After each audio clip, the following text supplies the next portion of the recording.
course today, is that right? Поэтому я должен закончить сегодня курс, да? Да. All right.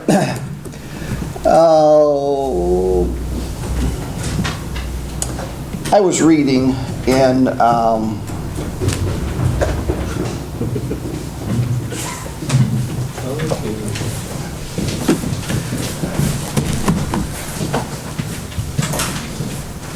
О, 12. Сейчас 12. Now we can start. Сейчас мы можем уже начинать. Да, есть 13. Yesterday I was reading from Matthew's Gospel in chapter 1. Вчера я читал из Евангелия от Матфея 1 главы. Now, this doesn't have anything to do with class, okay? Конечно же, это не имеет никакого отношения в данном случае к курсу. But in chapter 1, Matthew begins with the genealogy of Jesus. Но в первой главе Матфей начинает с родословия Иисуса.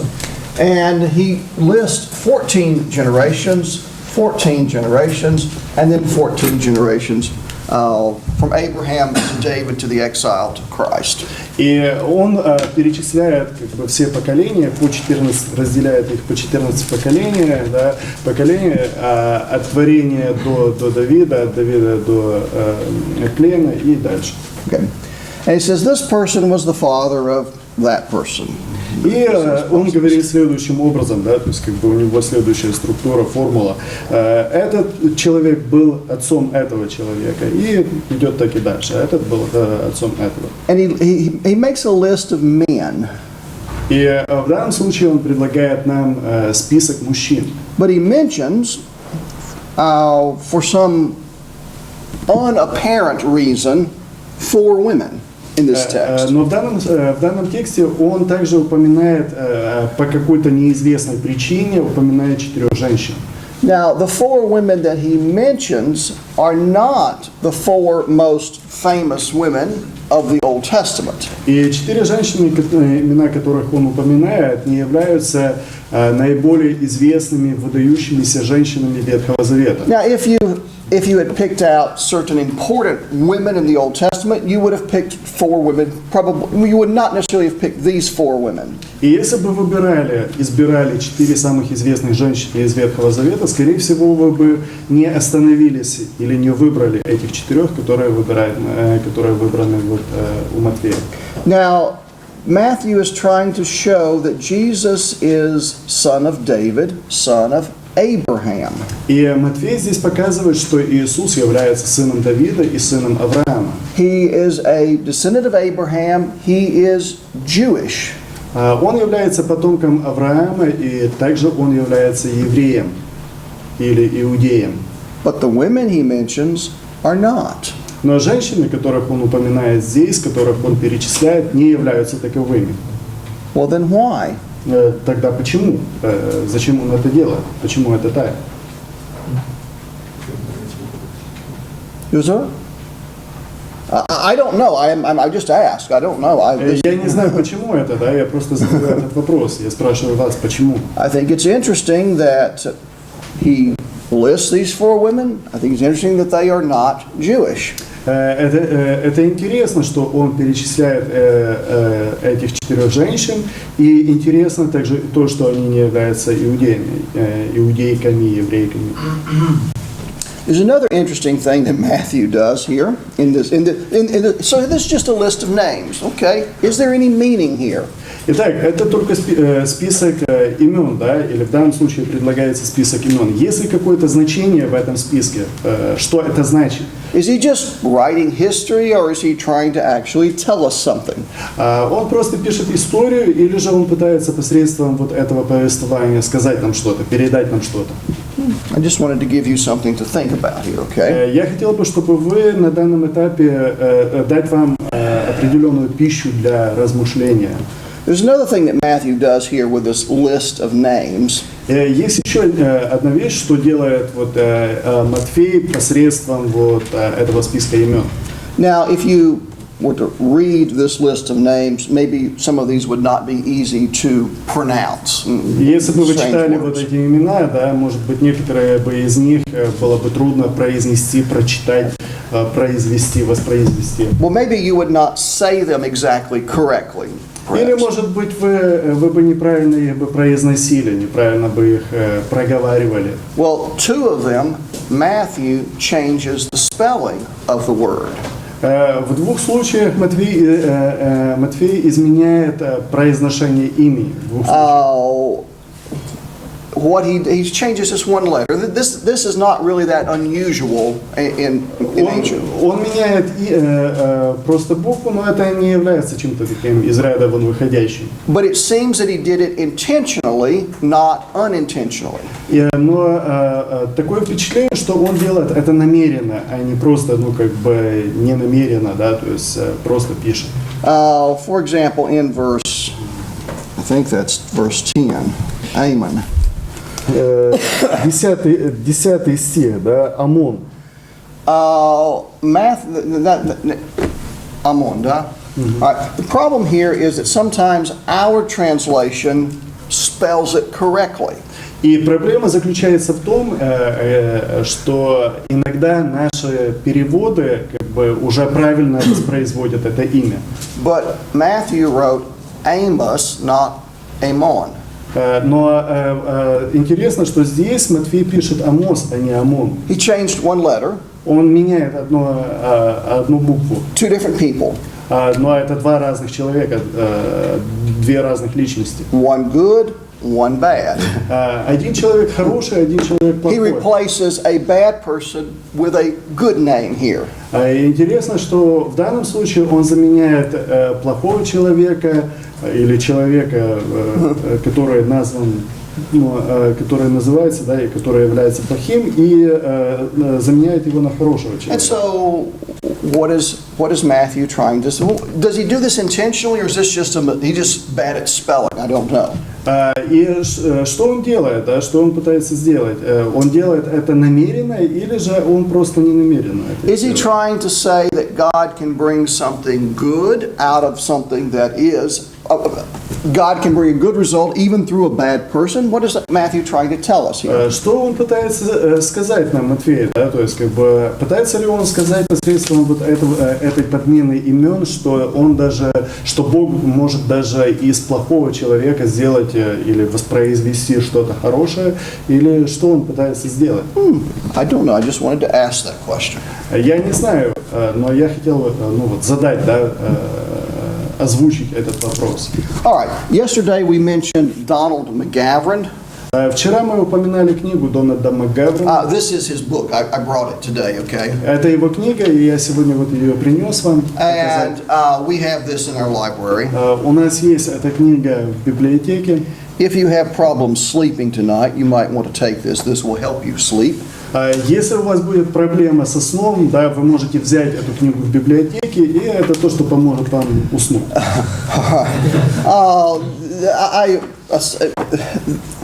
This book is difficult in English. I imagine it's much more difficult in Russian. Эта книга тяжело читается на английском, и мне кажется, что она может читаться еще более, казаться еще более трудной для чтения и вот в переводе. But what McGavran tries to do is to look at the situation and say, why is this way? What can we learn from this? Что пытается сделать МакГавран, так это он берет ситуацию, да, и говорит, что почему это так происходит, что мы можем взять для себя из данной ситуации. He's trying to use the scientific method. He's trying to use sociology, how people act and behave, and apply that to the church and say, what can we learn? What can we do? Он пытается использовать научный метод. Он пытается обращается в данном случае к социологии. Он пытается изучить, понять, почему люди поступают вот таким образом. Now, here is a definition of church growth, which we've been talking about that for 3 days, but now let's give a definition. Итак, это в данном случае определение роста церкви. Мы уже говорили о росте церкви на протяжении двух дней, да, сегодня третий день. И вот вам определение роста. Now, this is in the book by Ken Hunter, one of your textbooks. It's on page 19. Это определение дается в книге Кента Хантера на 19 странице. All right.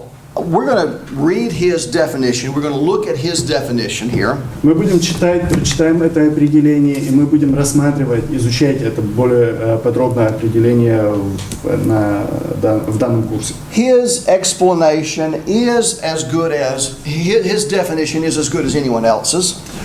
Конечно же, его определение настолько же хорошо, насколько является хорошим определением любого другого человека, любого другого автора. So let's do this. Let's read his definition and then let's explain what he means by the words that he uses here.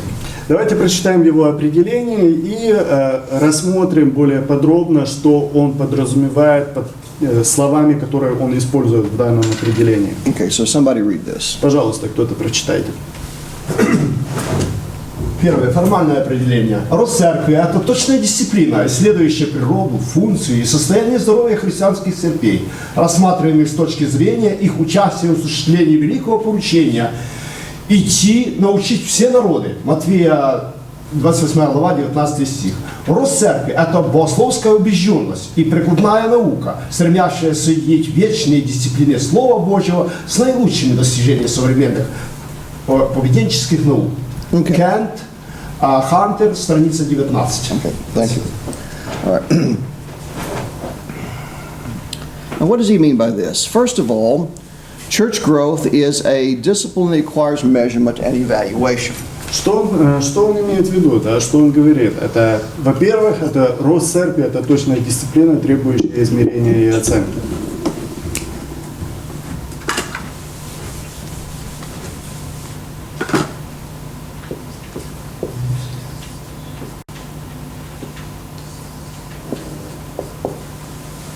I asked earlier, which is larger?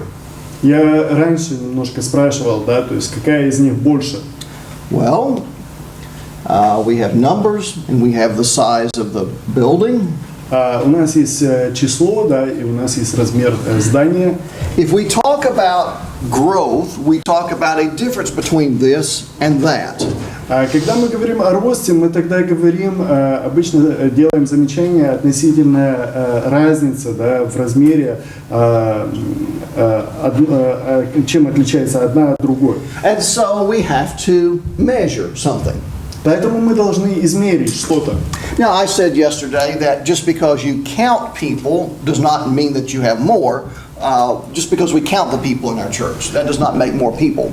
Только то, что мы считаем людей в церкви, еще не означает, что у нас будет больше, или у нас больше людей становится. But if we do not count, we do not know if we have more today than we had in the past. Но если мы не считаем, не производим расчета людей, тогда мы не знаем, пришло ли сегодня больше, чем у нас было, скажем, в прошлом. If a shepherd does not count his sheep, he does not know that one is missing. Если пастух не считает своих овец, тогда он не может заметить, не может знать, что одна из них пропала, одна из них ушла.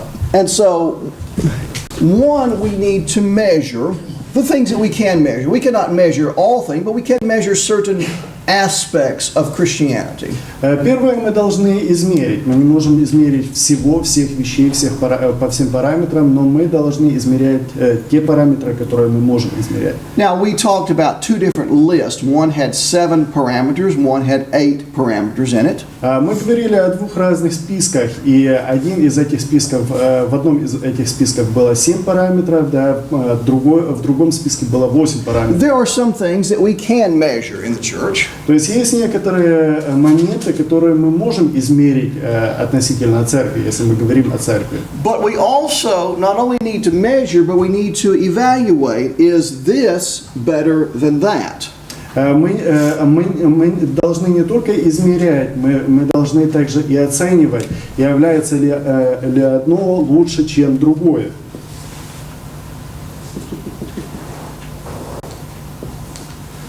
is 10 better than 100? Итак, этих 10 лучше, чем этих 100. Well, that's yes, first of all, we measure 10, 100. There's a difference here.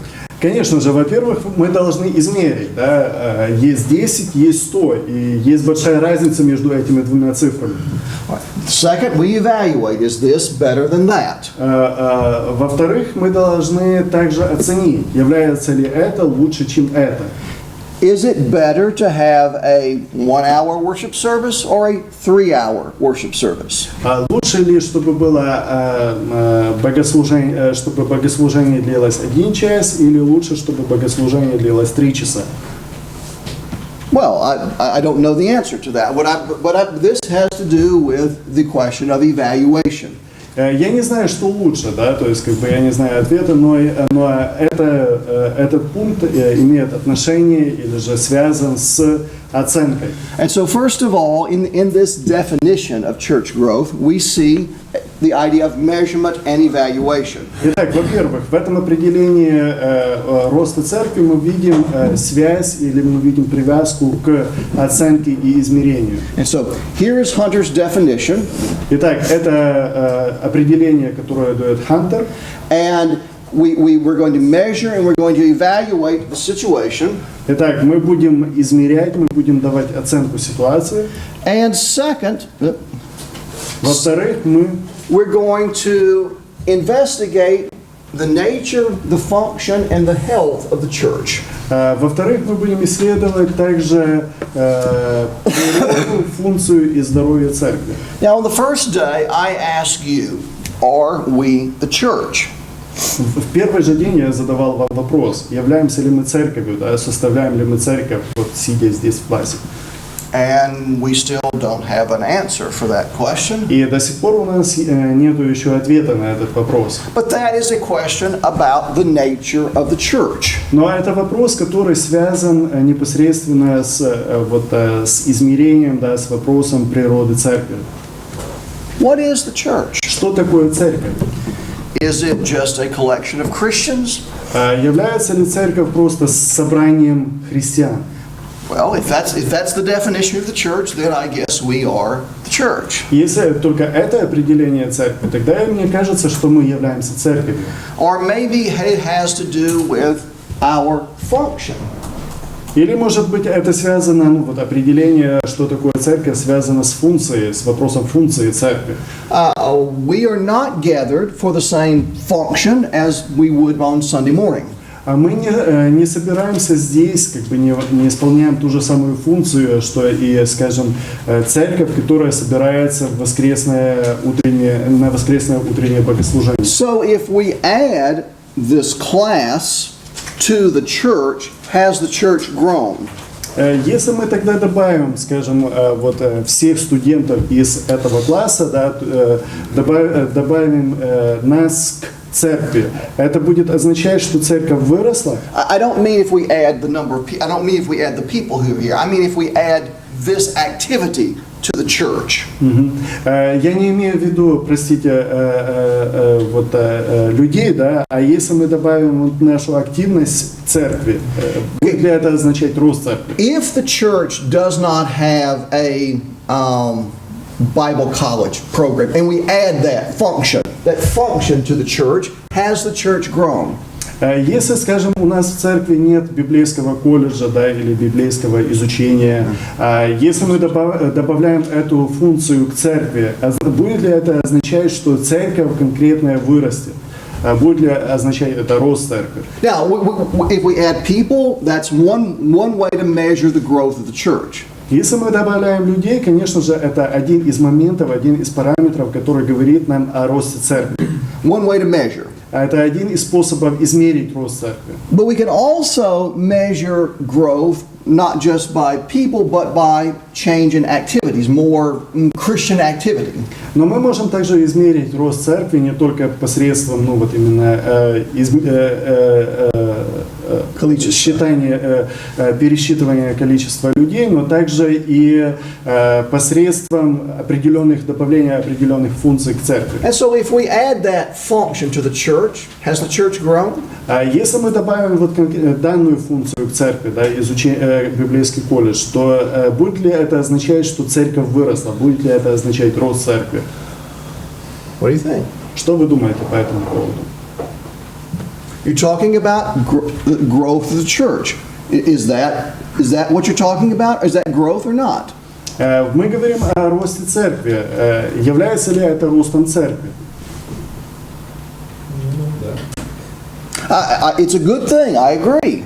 И я согласен, что это хорошая вещь, да, хорошая сама в себе вещь. But how do you define what is the function of the church? We're going to talk about that a little bit later today. Но как вы определяете функцию церкви? Мы еще немножко позже в нашем курсе будем говорить об этом сегодня. Okay. Third in this list has to do with the health of the church. Третье, вот в данном перечислении, это то, что связано со здоровьем церкви.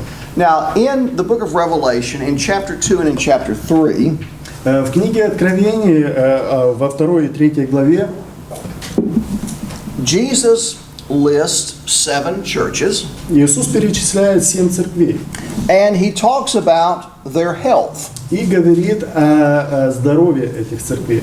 So it is possible to evaluate a particular local church and say this is healthy or this is not healthy. Поэтому это возможно, да, взять, оценить конкретную поместную церковь и сказать, является ли она здоровой или же нездоровой. And it's not only possible, but it is biblical. Это не просто возможно, но это также и по-библейски. And this is what McGavran in his book talks about doing here. И это то, о чем говорит МакГавран в данной конкретной книге. Now, he says that we can evaluate it by certain social... A church is primarily a social organization as opposed to a mechanical instrument. Итак, МакГавран здесь говорит, что церковь является социальным институтом или социальной организацией, а не механическим каким-то, механической какой-то организацией. We can analyze social things using certain social principles. Поэтому он говорит, что мы можем измерить какие-то социальные параметры, социальные измерения, да, используя и социальную науку. Third, Третье. the third part of that definition Третья часть нашего определения has to do with the obedience of the Great Commission. это то, что связано с повиновением, послушанием, следованием великому поручению. Is that our purpose? Является ли это нашей целью? We all agree that that is at least part of our purpose. Конечно же, все мы согласны с тем, что это является, по крайней мере, частью нашей цели. Is that our main purpose? Является ли это нашей главной задачей, главной целью?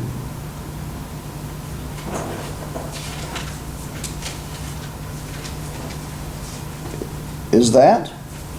Является ли это так? Let's back up to this idea of the nature and the function of the church. Да, давайте вернемся вот к этой идее, да, это природа и функция церкви. Well, depends upon how you understand that question, how you're going to answer this one. В зависимости от того, как вы понимаете этот вопрос, да, вопрос, озвученный под пунктом 2, от этого зависит, как вы и ответите на третий вопрос или на вопрос, который связан с пунктом 3.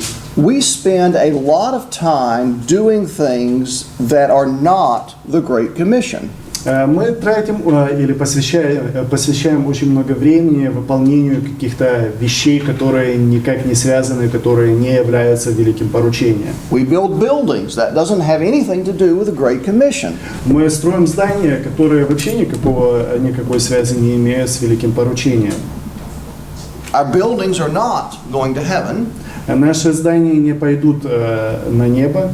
We have fellowship. We meet together and we drink tea and we have fun. Мы собираемся вместе, мы пьем чай, мы имеем какие-то радостные общения. We worship together. Мы поклоняемся вместе. That's not fulfilling the Great Commission. Но это не является выполнением, не напрямую связано с выполнением великого поручения. I'm not saying those things are bad. Я не говорю, что эти вещи сами по себе являются чем-то плохим, плохими вещами. I'm just trying to ask you, what is it that we are really trying to do in the church? Я просто задаю вопрос, что мы пытаемся делать, что мы пытаемся исполнять в церкви. Is the Great Commission one of the many things that are important, or is it the most important? Является ли великое поручение одной из многих вещей, которые являются важными, да, одним из многих пунктов, которые являются важными, или же это единственная важная задача? Okay. And then church growth has to do with a theological conviction the body of Christ should grow.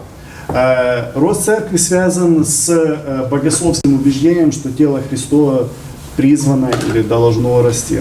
Now let's return to this illustration that I talked about yesterday. Давайте вернемся вот к этой иллюстрации, иллюстрации, о которой я говорил также и вчера. Which is better, 10 good Christians or 100 that still have horns? Что лучше, 10 хороших христиан или же 100, у которых еще растут рога, которым еще рога нужно обломать? Some people say that what you really need to do is to be true to God's Word. Whether we have a lot of people, that's not important. Некоторые говорят, что мы должны быть искренне следовать Слову Божию вне зависимости от количества людей. That being correct, that being right, that being theologically pure is more important than being many. Что быть правильными, быть богословски на правильных позициях лучше, чем просто как бы собрать великое, много людей.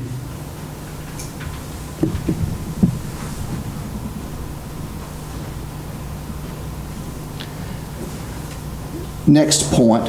Следующий пункт. Church growth asks the question, why? В рамках обсуждения роста церкви задается вопрос, почему? Why are things the way they are? Почему все происходит именно таким образом, как это происходит? And therefore, if I do this, what will the result be? I mean, that's why we ask, why is this way? It determines what we do in the future. Мы задаем этот вопрос, почему? Потому что, исходя из того, как мы это определяем, да, то есть мы что-то делаем, будем делать в будущем. Why do you have Sunday school? Почему у вас есть воскресная школа? Потому что у нас есть дети. Okay, that's one way to answer the question. Да, это один из способов, как можно ответить один из путей ответа на этот вопрос. But I don't agree that is a theological reason for having Sunday school. Но я не думаю, что это богословское обоснование, почему у нас I don't believe есть, that's a religious reason for having Sunday school. или что это религиозное обоснование, почему у нас есть воскресная школа. Why do you have Sunday school? Почему у нас есть воскресная школа? Потому что воскресная школа — это потом будущая молодежь. So we have children and then later we'll Что have в нашем молодежь. районе много Да, детей. у нас есть дети, потому что они потом будут молодежь. All right. I understand that you have this situation. You have children, but why do you create Sunday school for them? Why do you think that's important? Я понимаю, что... All right, what правильный ответ? Да. But that's only half the answer that I'm looking for. Но это только половина ответа, который я ищу, который я ожидаю. Not only do we need to teach children, but we need to teach adults too. Мы не только должны учить детей, мы должны также учить, обучать и взрослых. So why do we not just have one class for everybody? Why do you have Sunday school? Is the question I have. Почему мы тогда не проводим как бы одно занятие для всех? Почему у нас есть отдельно воскресная школа? Потому что дети воспринимают по-разному для взрослых. Where did you get that idea? А где вы взяли эту идею? Откуда вы ее взяли? That does not come straight from Scripture. That has to do with our understanding of how society works. Это не то, что мы находим непосредственно тот ответ, который мы находим в Писании, да, то есть это то, что мы получаем ответ, который мы берем, или же понимание, которое мы берем, исходя из того, как работает, да, из нашего понимания, как работает общество. So you have a certain understanding of social principles. Итак, у вас есть определенное понимание, определенное осознание социальных принципов. Children learn differently than adults, for example. Например, озвучим это как дети обучаются по-другому, воспринимают информацию по-другому, чем взрослые. So this is not theological knowledge. This is just social knowledge. Это не богословское знание, это общее как социальное знание. And here we have the idea that the Bible does say we need to teach people truth. И дальше у нас есть истина, о которой говорит нам Писание, да, что мы должны обучать детей библейской истине. So we need to детей. Все. Да, все. All right. So we take this truth and this biblical truth and this social truth, we bring them together, and that produces Sunday school. Поэтому мы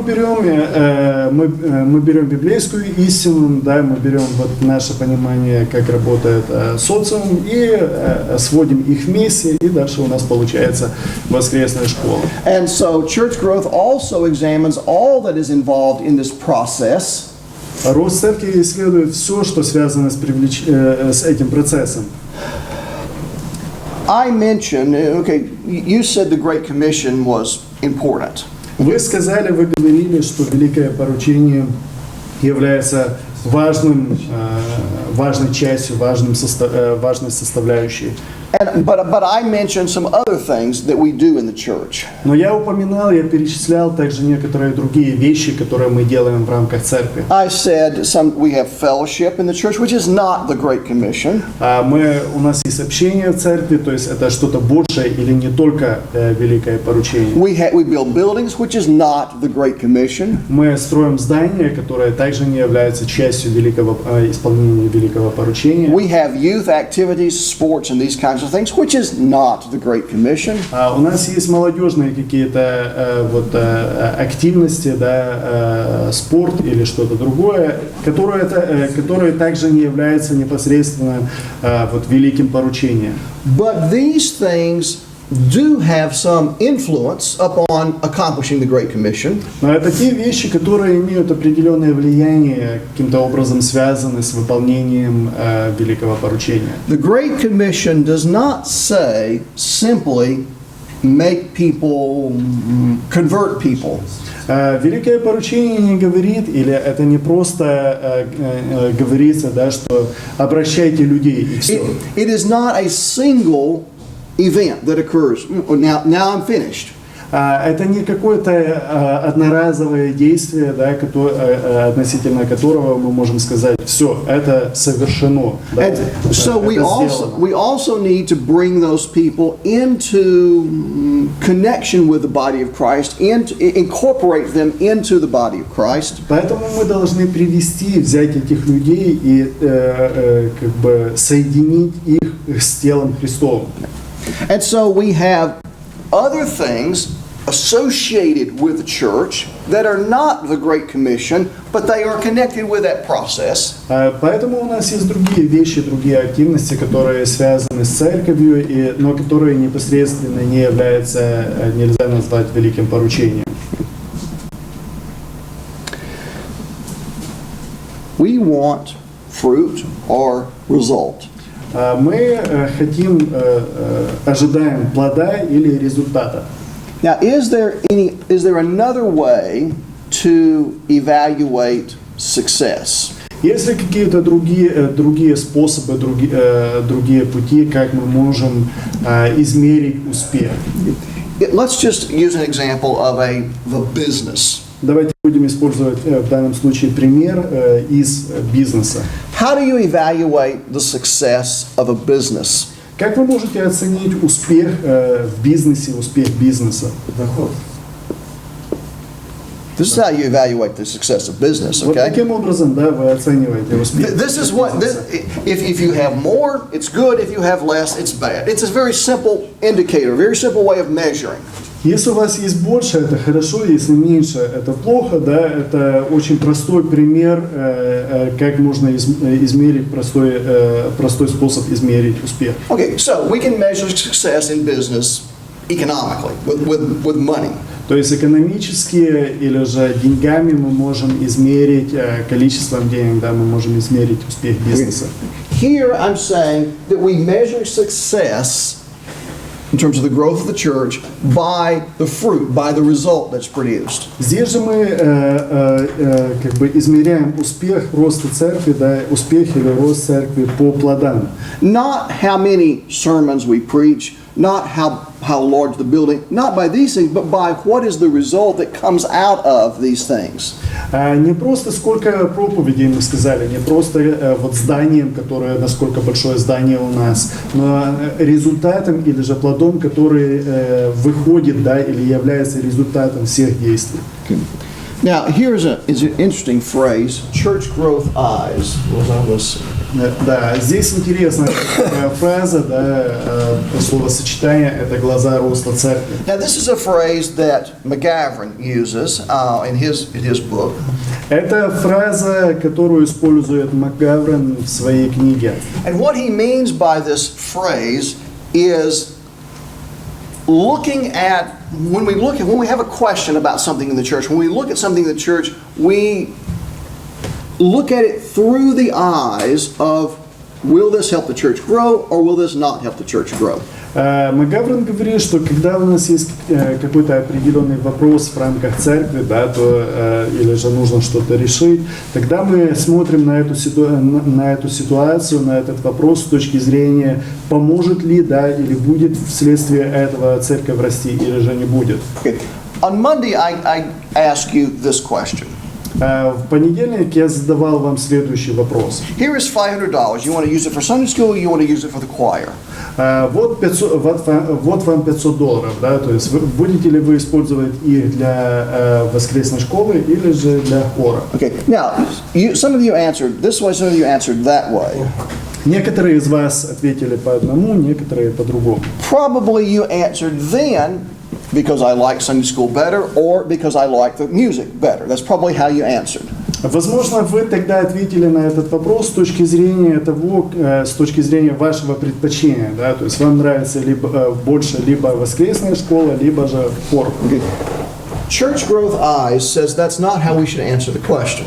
Вот фраза, да, или вот это понятие глаза роста церкви говорит, что это не так, мы должны смотреть, ну вот не с этой точки зрения мы должны отвечать на вопрос. We answer the question based on whether or not this is going to cause the church to grow or not. That's how we look at the question. Мы должны рассматривать этот вопрос, мы должны давать ответ на этот вопрос с точки зрения вот роста церкви, да, то есть поможет ли это церкви расти или же нет. Okay. Questions, comment? Вопросы или комментарии?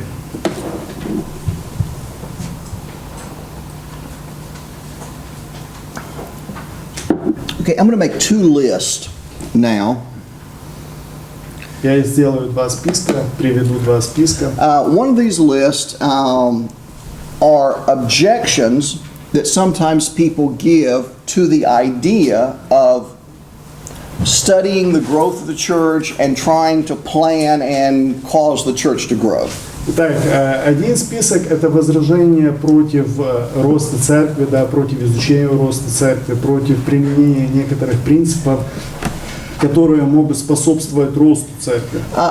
Opposed to this idea that we can actually study the church and plan for a certain result, that we can actually cause make any difference. Да, то есть это противостояние идеи вообще как бы и изучения роста церкви и как бы способствования росту церкви. And so here's a series of objections that sometimes people raise to this idea. Итак, это список возражений, которые люди обычно перечисляют, да, которые люди говорят против роста церкви. Okay. First objection it says, this is not theology. This is studying something other than theology. Некоторые говорят, что это не богословие, это изучение чего-то, что не является богословием. You are studying what is practical as opposed to studying what is theological. То есть вы изучаете что-то, вопрос, который является практическим, а не богословским. Here the focus is upon what produces results, not upon theological questions. Итак, вы говорите о вопросах, о тех вопросах, которые приведут, которые будут способствовать какому-то результату, а не вообще о богословских вопросах. You are concerned about the social needs of people, not about the theology of God. Вы заботитесь, поднимаете вопросы относительно социальных нужд социальных нужд людей, а не говорите о богословии. Second objection. Второе возражение. We have a limited concept of mission. Let me explain what I mean by the word mission here. Итак, рост церкви имеет ограниченную концепцию миссии. Я объясню, что подразумевается под идеей миссии здесь. We're going to talk about what is the mission of the church a little bit later today. Конечно же, мы будем говорить немножко позже сегодня, что такое миссия церкви. For right now, instead of the word mission, let's substitute the word purpose here, or goal. Давайте вместо миссии сейчас подставим другое слово. Цель или же задача. Now, we already said that the Great Commission is the purpose of the church. Мы уже говорили, что вот великое поручение является целью, задачей церкви. Well, that's kind of narrow, don't you think? Это немножко узкое, да, определение. What Не так ли? about humanitarian help? What about music? What about these other things? This is very narrow. Что вы можете сказать о гуманитарной помощи? Что вы можете сказать, куда же тогда перетащить музыку, да, и другие какие-то вещи, функции, которые исполняет церковь? And so some people object to this idea because, oh, you're just concerned about accomplishing the Great Commission. There's many other good things that the church needs to be doing. Поэтому многие люди возражают против идеи роста церкви, изучения роста церкви, потому что они говорят, что вы озабочены, вас беспокоит только великое поручение, но есть другие вещи, которые выполняет церковь. Third, Третье. you're just concerned about numbers. You're not concerned about other aspects of Christianity. Вы озабочены, да, обеспокоены только числами, количеством, а не другими какими-то вещами. Now, yesterday we read some texts from the book of Acts. Вчера мы читали один текст из книги Деяний, And we saw some numbers. и мы видели, там приводятся некоторые числа. And there were some other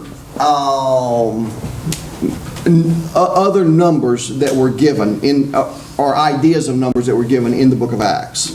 Там же есть и другие числа, или же что-то связано с числами, да, то есть числа, которые приводятся в этой книге, в книге Деяний. What do these numbers represent? Что представляют вот эти числа, которые там приводятся?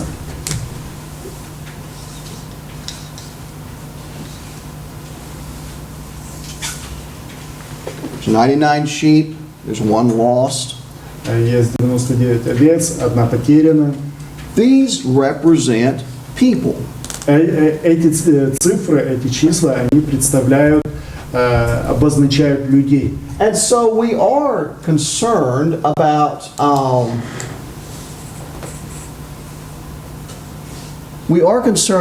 numbers, Итак, мы обеспокоены числами, да, but we are цифрами. concerned about them because they represent people. Но мы обеспокоены ими, да, изучаем их, потому что эти цифры представляют людей. Number 4, Четвертое. why do we have 100 people here?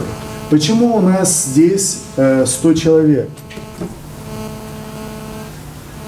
Well, because you're not, the Bratья Совет doesn't do its job. Потому что братский совет не до конца выполняет свою работу, не до конца разгоняет людей. Right. In other words, this is the idea of cheap grace. You only have 100 people because your standard of Christianity is lower than somebody else's. У вас есть 100 человек, потому что ваши стандарты христианства немножко ниже, чем стандарты христианства в других церквях. We are not liberal. We only have 10 people. Мы не либералы, да, то есть как бы у нас есть только 10 человек, и они истинные христиане, Да. и единственные христиане.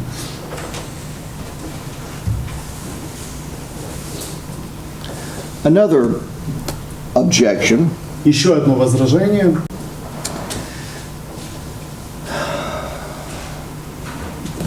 Let me explain this statement here. Давайте я объясню вот это заявление, которое вы видите. I asked you yesterday, is your worship service in Russian, is it in Ukrainian, or is it in something else? Вчера я задавал вопрос, да, то есть проводите ли вы свое богослужение на русском, на украинском или же на каком-то другом языке.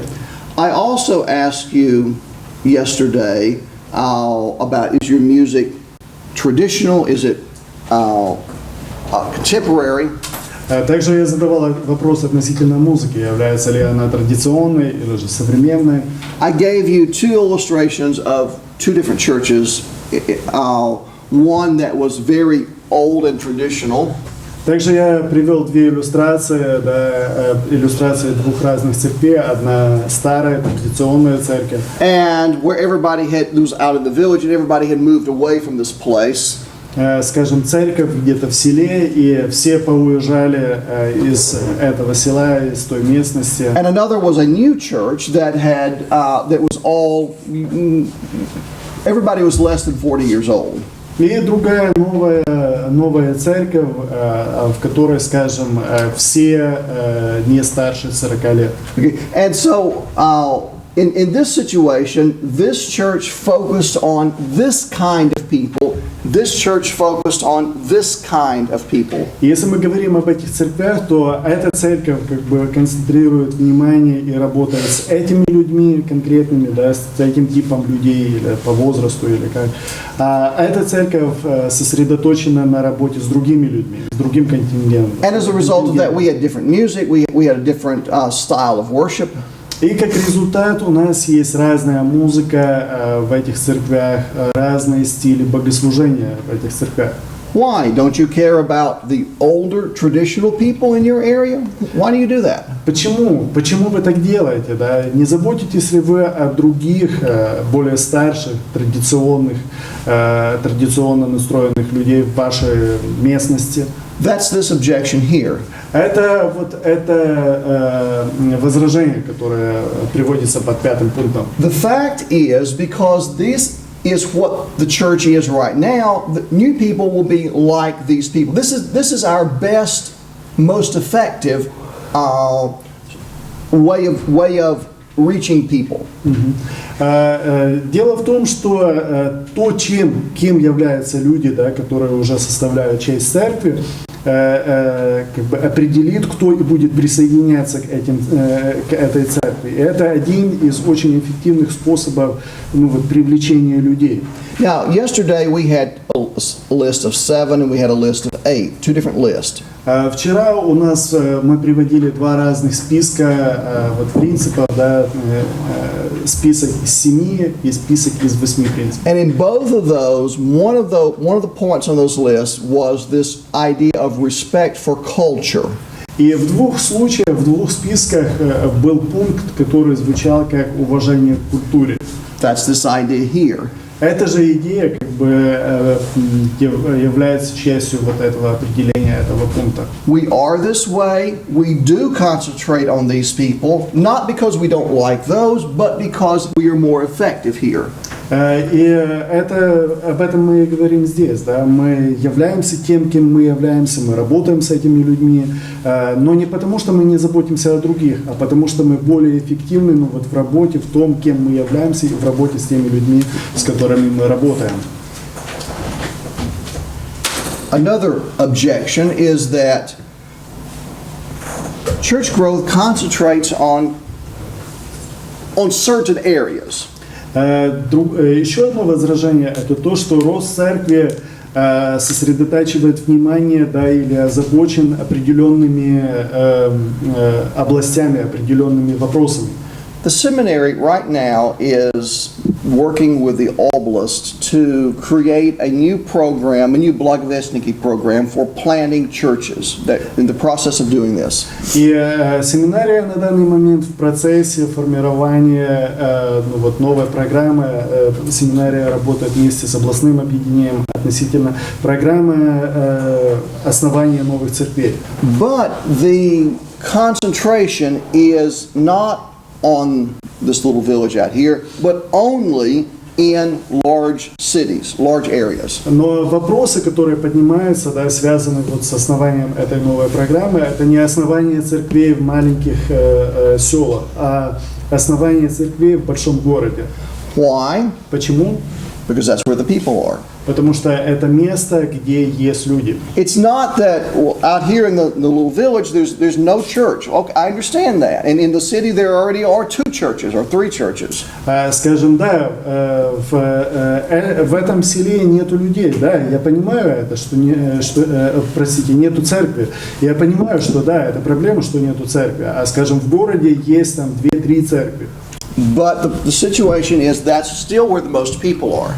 Но ситуация такова, или же дело в том, что город – это место, где больше людей. And so some people have objections to the idea of church growth because it neglects certain areas. Поэтому некоторые люди возражают против роста церкви, идеи роста церкви, изучения роста церкви, потому что рост церкви пренебрегает некоторыми вопросами, некоторыми идеями.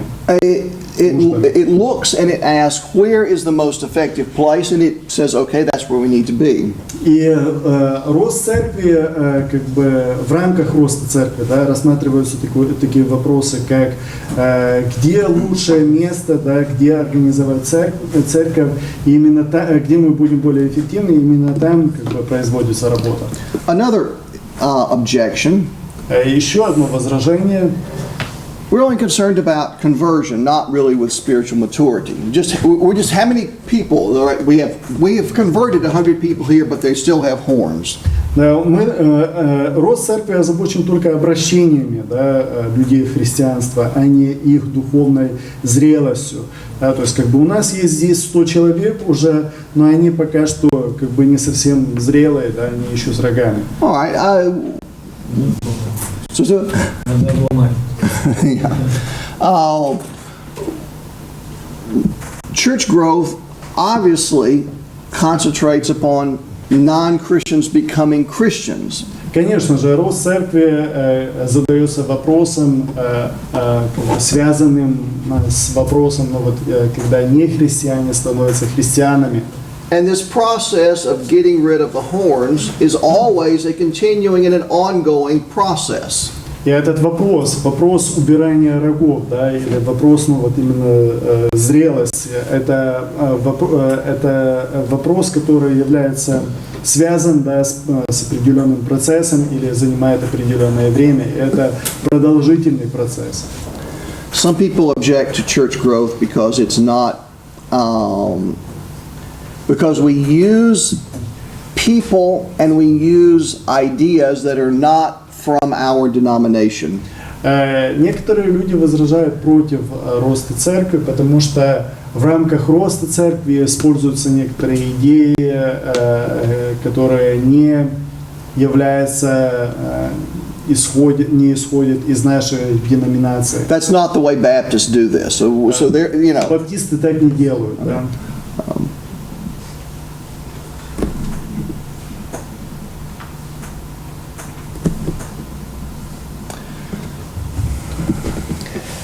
I mentioned this idea yesterday about leadership. Я уже упоминал эту идею, связанную с лидерством, с руководством. Упоминал это вчера. And I pointed out a difference between ideas of leadership in the former Soviet Union. Я говорил о идеях, о понимании руководства в странах бывшего Советского Союза. And ideas of leadership where all of the people think that they have an equal idea of leadership. И об идее руководства в тех странах, где люди считают, что все имеют одинаковое, да, равное понимание идеи руководства.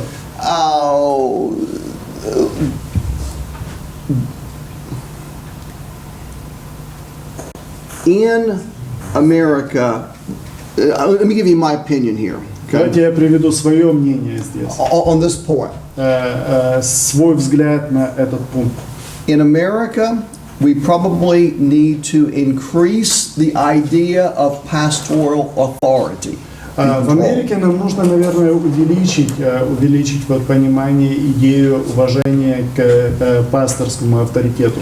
And as a result of that, some of the books that you're going to read are probably leaning in that direction. И как результат этого, некоторые книги, которые вы будете также читать, они склоняются вот к данному пониманию, что нужно увеличить авторитет руководства. But in this part of the world, the concept of leadership is different, and it probably needs to be decreased. Но в этой части мира, да, концепция, понимание руководства совершенно другое. Поэтому сам авторитет, который вот дается, выделяется руководству, авторитет этот должен быть меньше, чем как бы требуют The function of leadership probably needs to be spread out among more people in this culture. В данной культуре вот авторитет должен быть более ровно распространен, распределен между большим количеством людей, чем это есть на данный момент. So this point is different, depends upon which culture you come from. Итак, этот пункт будет восприниматься по-разному, по-другому, и это будет зависеть от того, как бы, из какой культуры вы исходите, из какой части мира вы пришли. Sometimes church growth is critical of other people. В некоторых случаях рост церкви критически говорит, отзывается о некоторых людях. What do I mean by that? Что я имею в виду под этим? If the purpose of the church is the Great Commission, Если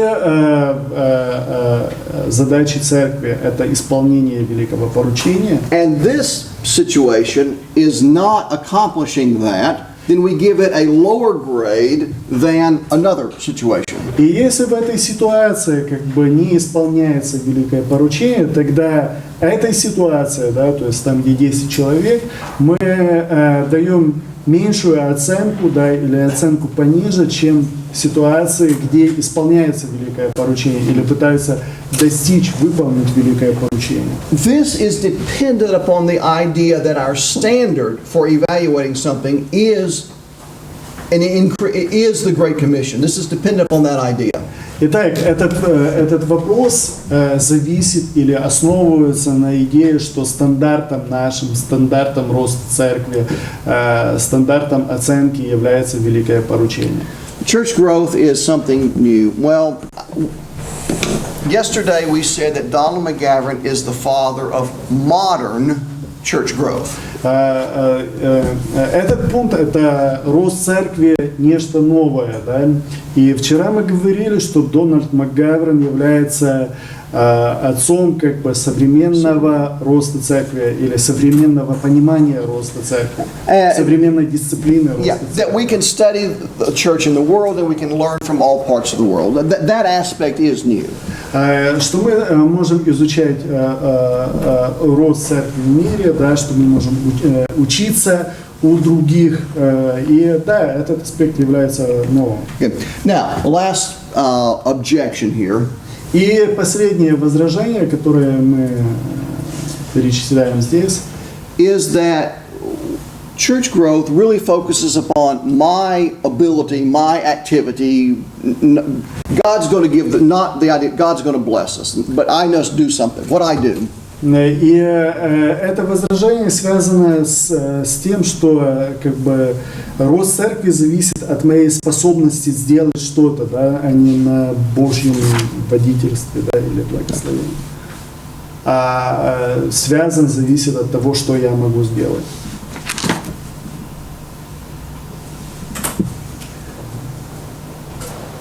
Okay, I want to create a second list here.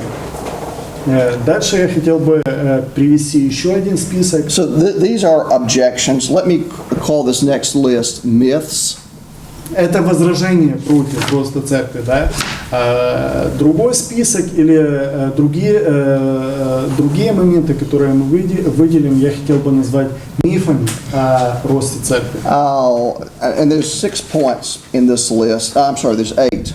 И в этом списке в данном случае есть 8 пунктов. Now, they are very similar to the first list, so I'm going to go through them quickly.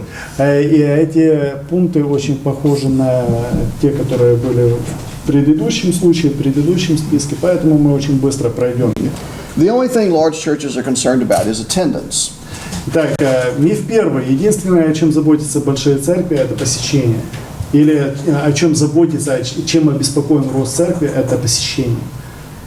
Well, we all should be concerned about the number of people. We all should be concerned about that. Конечно же, все мы должны быть обеспокоены, все мы должны задаваться вопросом количества, да?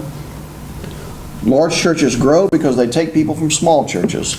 А большие церкви растут, потому что они забирают людей из маленьких церквей, или туда переходят люди из маленьких церквей. I would ask the question, why?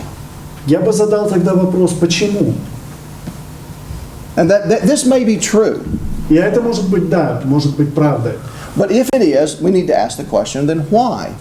И если это так, если это правда, тогда мы должны задать следующий вопрос. Почему это так происходит? Почему люди туда переходят? Remember, I gave you yesterday an illustration of where I was a pastor of this small church, and I said to some people, you should go over there, not be a member here. Remember I said that yesterday. Помните, я вчера говорил о том, что я был пастором церкви маленькой церкви, и некоторым я говорил, что вы должны идти в церковь побольше.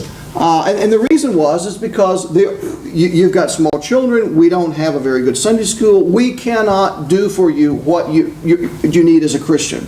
И, скажем, у нас маленькая церковь, у вас ребенок, да, у нас нет воскресной школы, поэтому мы не можем восполнить нужды, которые у вас есть. So if this does occur, we need to ask the question, why? И если это происходит, да, если люди переходят из маленьких в большие церкви, мы должны задаться просто вопросом, почему это происходит. Quality and quantity. Качество и количество. I think one of these two are related to each other. И я уже говорил, что эти оба аспекта взаимосвязаны друг с другом. This idea of we must compromise, we must lower the standard. Идея, что мы должны идти на компромисс, что мы должны занизить наши стандарты. There will always be people in the church who have horns. Итак, в церкви всегда будут люди, о которых мы можем сказать, что они с рогами, да, или что у них растут роги. Да. Now, the reason I say that is because if new people come into the church, they will always be people who are in the process of growing spiritually. И если люди будут приходить, причина, по которой я говорю, да, заключается в том, что если люди будут приходить в церковь, всегда тогда будут люди в церкви, которые будут в процессе духовного возрастания и становления. When people become Christians, they are not as spiritually mature as you are. И если люди только присоединились к церкви, они не являются настолько духовно зрелыми, насколько являетесь духовно зрелыми вы, если вы таковыми являетесь. Да. Just because that is a fact, that does not mean that we accept that fact. We are trying to change that. И если это факт, да, то это не означает, что мы должны просто принять этот факт и смириться с этим фактом. Мы должны работать в направлении того, чтобы изменить это, изменить ситуацию. If you're dedicated, if you work hard, your church will grow. Если вы посвящены, если вы тяжело работаете, отдаетесь этому полностью, тогда церковь ваша будет расти. Here in Ecclesiastes 10:10, А здесь приводится текст из Екклесиаста 10:10. it says that if the axe is not sharp, sometimes we need to take time to study and to not just work harder, but work smarter. И здесь говорится об отточенном, да, топоре, да, топоре, как правильно, в русский язык. Вот. И да, иногда нам нужно посвятить время тому, чтобы научиться, для того, чтобы изучить что-то, изучить какие-то вопросы, для того, чтобы работать более разумно в том, что мы делаем. Sometimes more work, more effort is not what produces results. Sometimes turning the key is what opens the door, not just pushing harder. Иногда как бы вот выкладывание на 100%, да, или же тяжелая работа, это не то, что производит результат. Иногда просто нужно, может быть, повернуть ключ, а не толкать дверь, да, или биться лбом об стену. Да. Sometimes people think that there is one key. If you do this, then your church will grow. Иногда люди думают, что есть один ключ, да, если вы сделаете это, ну вот к росту церкви, если вы сделаете это, то ваша церковь будет бешено расти. Remember, I said the Koreans like to pray at 5 o'clock in the morning. Как вы помните, я говорил, что корейцы любят молиться и начинают это с 5 утра. So if you do that, then your church will grow. И если вы будете делать это, тогда и ваша церковь будет расти. Well, if you start a Sunday school, then that's what will bring growth to your church. Если вы начнете воскресную школу, тогда и ваша церковь начнет расти. If you create small groups, well, that's what will make your church grow. Если вы создадите малые группы, тогда это будет то, что приведет к росту вашей церкви. If you have a sports program, well, that's what will bring growth. Если у вас будет спортивная программа, тогда это будет способствовать росту вашей церкви. It is a myth that this one thing always produces this result. That's a myth. Это миф, да, миф, который говорит о том, что, или который звучит, что если вы будете делать это приведет, единственная эту вещь, это приведет вас к результату, да, к росту. Don't Можно? worry about these texts. So Что? Пример можно? да, можно. Начало 90-х было, вот, это маленькая пятидесятническая церковь, вот, в которую ходили я, моя мама. Вот, и получается, там большущее здание было, Дом культуры. Вот, и для того, чтобы получить этот Дом культуры, вот, пастырь собрал всю церковь, вот, и делали постоянно крестный ход. Вот, и до сих пор- It's like prayer walk. Да. Да, делали постоянно крестный ход с молитвой, вот, чтобы это здание было наше. И это здание до сих пор государственное. Стены не рухнут, Да. Нет, как вывихоны. Уже валится здание, да, еще как валится. Так что, но еще не рухнет. да. А чья идея это была? Пастора? Пастор, да. 90-е, начало 90-х, где-то 93-94 год. And the reason for that is because in some situations that has worked. Well, then if it worked here, it must work for me. That's И not a причина guarantee. иногда заключается в том, что это когда-то работало в какой-то другой ситуации, да, где-то в другом месте, да, и люди обычно думают, что если это заработало там, то это должно заработать и у нас. I remember about 12-15 years ago here in Ukraine. Я помню, как 12-15 лет тому назад здесь, в Украине, Ukrainian Christians began to read material about small groups. Украинцы начали читать книги, да, или к ним дошли книги о малых группах. And they said, small groups are helping these churches over there to grow. So we need to create small groups in our churches. И они прочитали, да, узнали, что когда-то малые группы помогли, вот, способствовали росту церкви где-то в других местах, да, поэтому мы создадим у себя And малые so группы. Ukrainian churches began to start small groups in their church. Итак, украинцы начали организовывать малые группы в своих церквях. And in some cases that had a good result. In some cases it had no result at all. В некоторых случаях это привело к хорошему результату, в некоторых случаях это не принесло вообще никакого результата. So if you start a small group, what do you need to do in your group meeting? Итак, если вы начинаете малую группу, если вы организовываете малую группу, что должно происходить вот во время этого собрания? Read the Bible, pray, and sing. Читайте Библию, молитесь и пойте. Right? Now the problem is because in this culture, that's what we do when we meet together. Проблема заключается в следующем, что когда в нашей культуре, да, это так понимается, здесь, в данной культуре так понимается, что если мы собираемся, мы делаем вот эти вещи. These three things. Мы делаем или должны сделать вот этих три вещи. In cultures where small groups were effective, they did something different than was done in the morning worship service. Интересно, что вот в тех случаях, где были малые группы, где начинали малые группы, где это было эффективным, люди делали что-то другое, что-то отличное от того, что происходило в воскресное богослужение. And so sometimes in the Ukrainian model, we copied the structure of the small group, but not the function of the small group. Интересно, что в Украине здесь копировали очень часто структуру малой группы, да, или структуру церкви, в которой есть малые группы, но не копировали функцию самой малой группы, да, So, чему она должна, для чего она создается. Okay.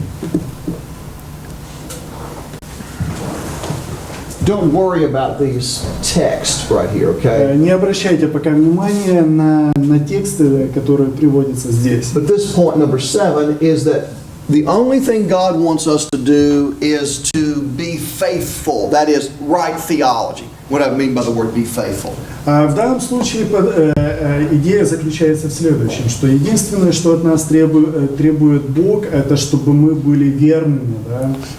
Или же чтобы у нас было правильное богословие. Верными в данном случае, что бы это ни было, да, то есть это может быть и правильное богословие. Very often we translate this idea faithful means I have the right theology.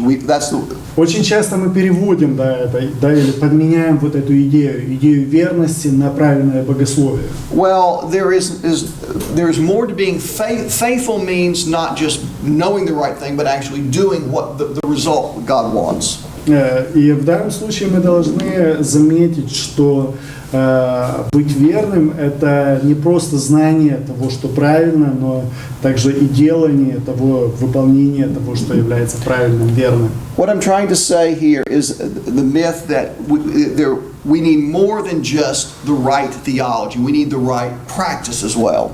У нас должно быть что-то больше, чем просто правильное богословие. У нас должна быть также и правильная практика, правильное выполнение того, что мы знаем. And then the last myth И последний миф has to do, we cannot learn from churches that are not like us. мы не можем учиться, брать какие-то принципы, учиться у церквей, которые не похожи на нас. Have you read the book by Rick Warren, Purpose Driven Church, Missiononia Sigby? You read this book? Вы читали книгу Рика Уоррена «Целеустремленная церковь»? Okay. Some people here in this culture have read this book and said, this is good, this is helpful. Некоторые люди в данной культуре, которые читали эту книгу, говорят, что это хорошая книга, она помогает. There are things that we can learn from this and we can apply them in our situation. Есть некоторые вещи, они говорят, да, то есть, которым мы можем научиться из этой книги и можем применить в нашей ситуации. Now, his situation is very, very different. Его ситуация очень отличная, другая, чем наша ситуация. His church is very large, like 20,000 people. Его церковь очень большая, около 20 тысяч человек. And it's very different than what we have here. So that's different, that has no application here. Эта церковь другая, да, иная, и это то, что чему мы не можем применение найти в нашем случае. There was even one oblast in Ukraine where that book was banned as heresy. Есть даже, но интересно, что есть даже одна область в Украине, где эту книгу запретили, да, как ересь. That doesn't apply to us.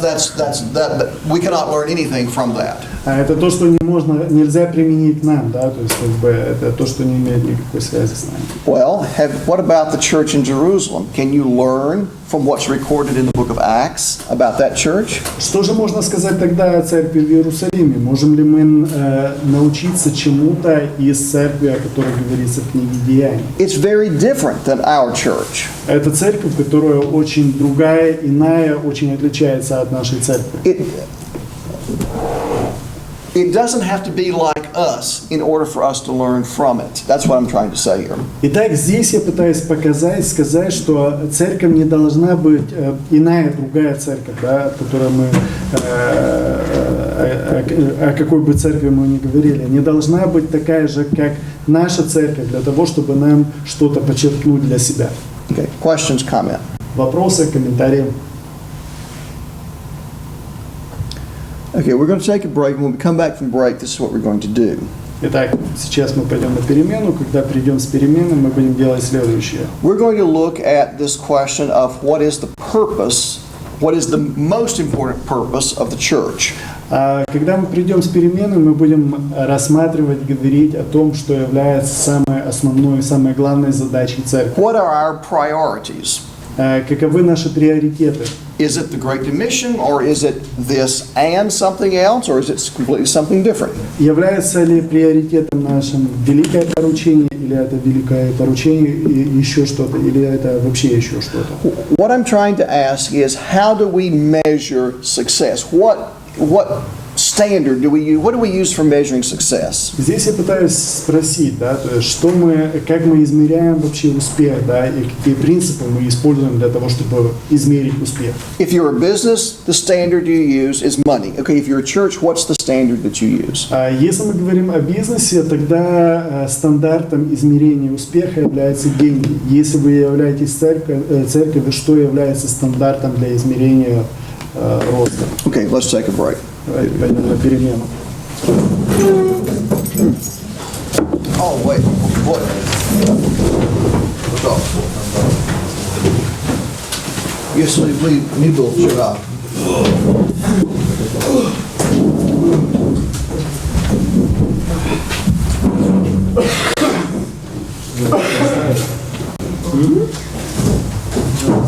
Не надо,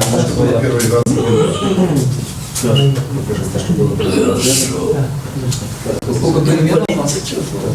Сьогодні день нумеролога, да? 12, 12, 12. 12, число 12 місяця, 12 року.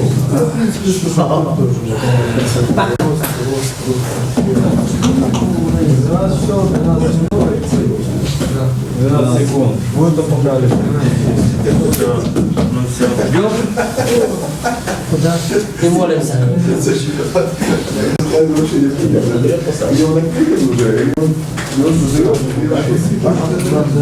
Сегодня есть уже есть. Ну, 12 число, 12 месяца. Время. Еще, так еще и еще 12, да? Время 12. Будет все нормально. Тут нет. Что?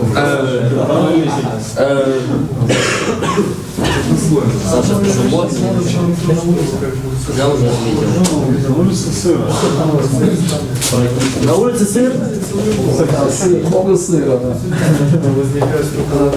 Огромный сыр. Ну-ка.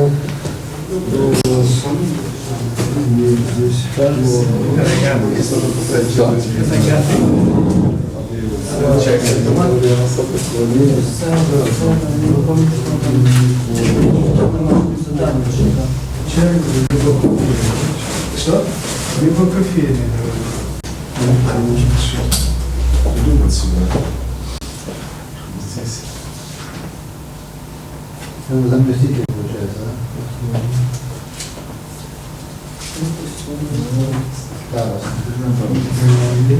Да, мне старше. Какой заместитель? Андрей. Нет, я вчера запустил все. Кстати, мне вчера выбилось в интернет. Я написал, обратитесь к Рэю. Выбор, обратитесь к Рэю.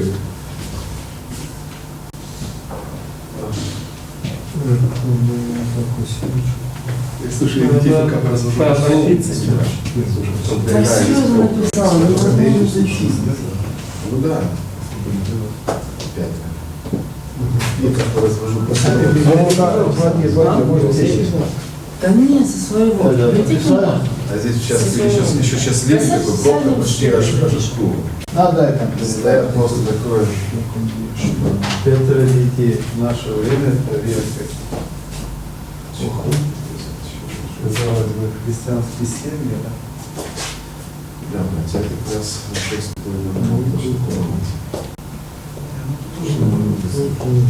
Что же, какая мудрость? Что не странно. Обычно не странно. Только не надо говорить, как обычно говоришь, что я нищету буду. Сейчас, пожалуйста, разберите. Куда будет? Передай там. Нищету. А здесь меня нет. А он сейчас не считать, что вы говорите, в голодовку у людей было по 12 детей. По 12 детей было в голодовку. Во время войны. Другое время живем, забудьте, пожалуйста. Какой? Раньше было время голодов. Так, Знаешь, поэтому, если мама уборщица, а папа токарь, нельзя, у тебя 6 детей, а он учит еще, и ты учишься. они учатся там, где не должны были учиться. А как удержать детей, которые учатся, там должны учиться? Это уже не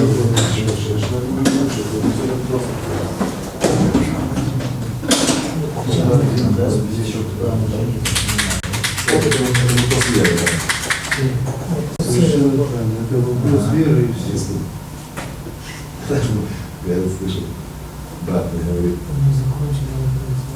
что надо, там инструмент есть в миссии. Ты где сразу? В миссии Грегора. Он говорит, Наверное, все помнят. говорит это сам, он говорит, четверых, что это сильно было, а пятого он Где красная Да, видишь, тут дом, в этом доме, но там белая машина.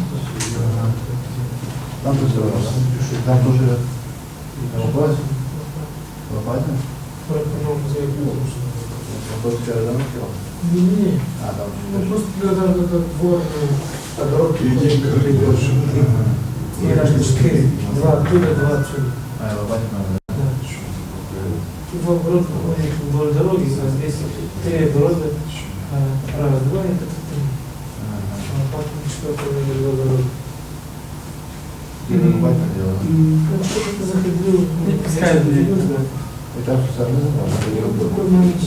и написано, обратитесь к Рэю. Я еще не записал. Не секрет, что сейчас Я помню. верующие люди очень много женщин ходят на водопорты. Не секрет. Вот он скрывает верующих, конечно.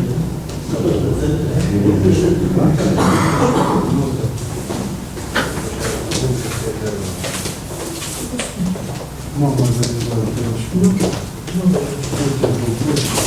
Ее помой, какого? В очередь.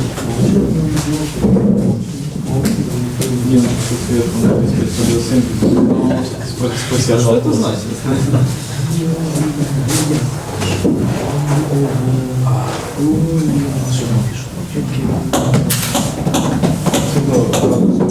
Я не понял. Все отметили? Я не понял.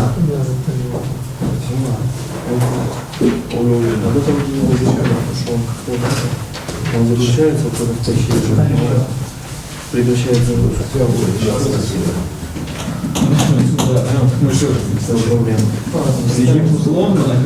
Товарищ, он говорит, не держит. Постоянно находится. Выходит, через пускай обеспеченный а вас это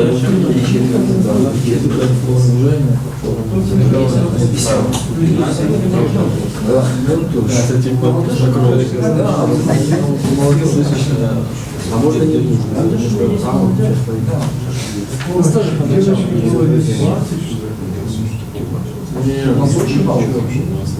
Молодежь. У нас 3 или 5 человек.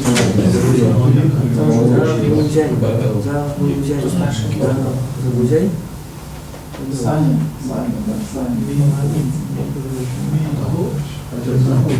Какой? третий чувство. Саня, какие семьи,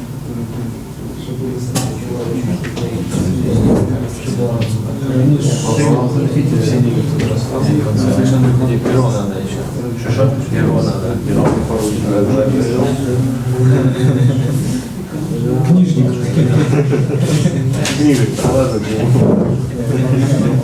что поменялось? Так, я все проверил.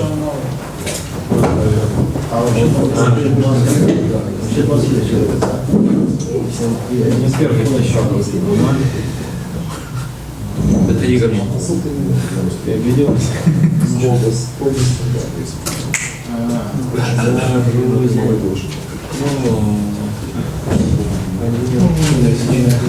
Желаю.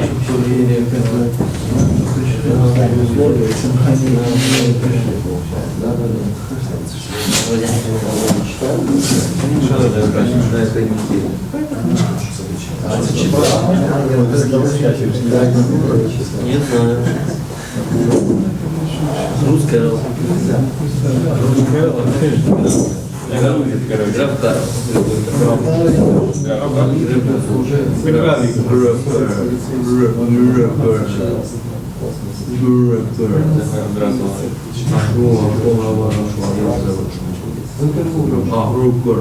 Библию иллюстрация, Шмарфан, Кароль Сфельда. Не запомнил? Это не картинки, короче.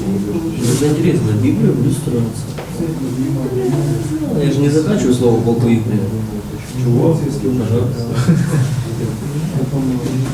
Я смотрю, много над этим программ.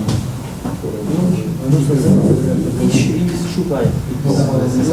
Скачу в Библию.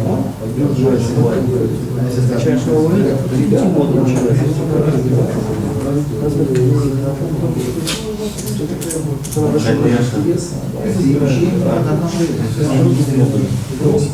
Ну мод это мод. Мод это мод. Все, понял. Это типа глушитель, ты еще мода на него ставишь. А, ну типа это Наоборот. нет.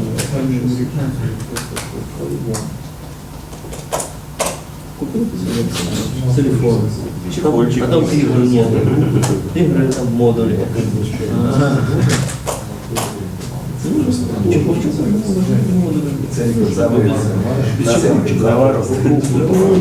Чехольчик на футболе, чтобы не поцарапал.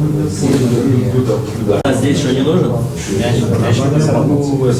Сменять пленочку.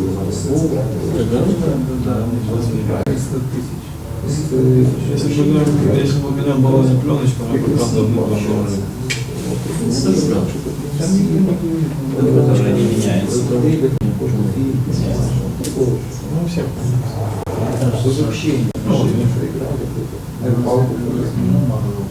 То есть она у меня здесь еще заводская, и такая очень толстая. Ну, заводскую я быстро. Вообще, если с этим.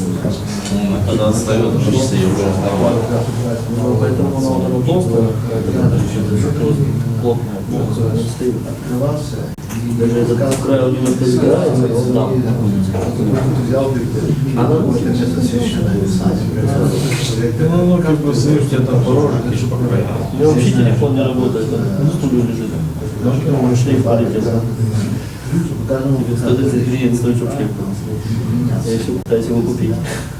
Как новость. Там еще надо, мы поменялись, главное, что в одно и то же время. У меня шлейф летит. Да. Вот. А у Ленки ломается, короче, начинается, в общем, что-то с кнопкой там. За телефон просто Я собрал из одного два. То есть я из двух один собрал и отдал, а ты говоришь,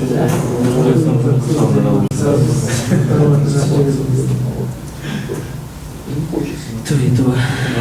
Важный телефон, это вот это. У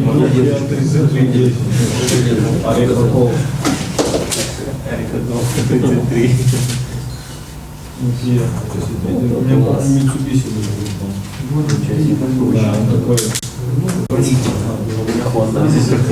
Вкидывается. Не знаю,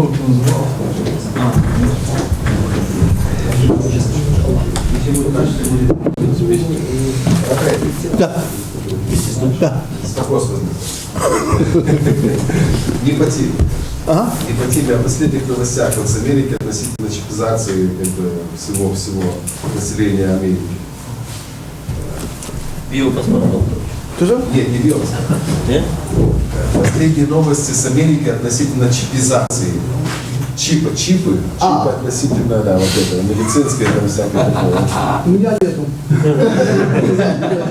Я просто слышал с Крестовской церкви, там некоторые друзья говорят, что прислали родственники письмо, ну, как бы позвонили, сказали, чтобы искали участок, они хотят возвращаться оттуда в связи с тем, что там вводят вот эту систему и все. Интересно, вчера я слышал то же самое через Россию. Через Россию? Да, это не Америка, это Россия. Ну, это, я не знаю, я вообще не знаю об этом. Я слышал это вчера. Кто-то сказал, нет, Россия подумала об этом, и они сделали это Россия. Я не знаю. Не слышали еще, да? Может быть, это просто... Нет, я... Нет, так Обама подписал закон о том, чтобы действительно уже вводить эту систему полностью. Это не знаю. Хорошо, ну что? Ну что? Ну, вообще реакция церкви на это. У меня уже есть номер на мой паспорт. Какая разница? Между это номер. Но мой паспорт уже есть чек на паспорт, который...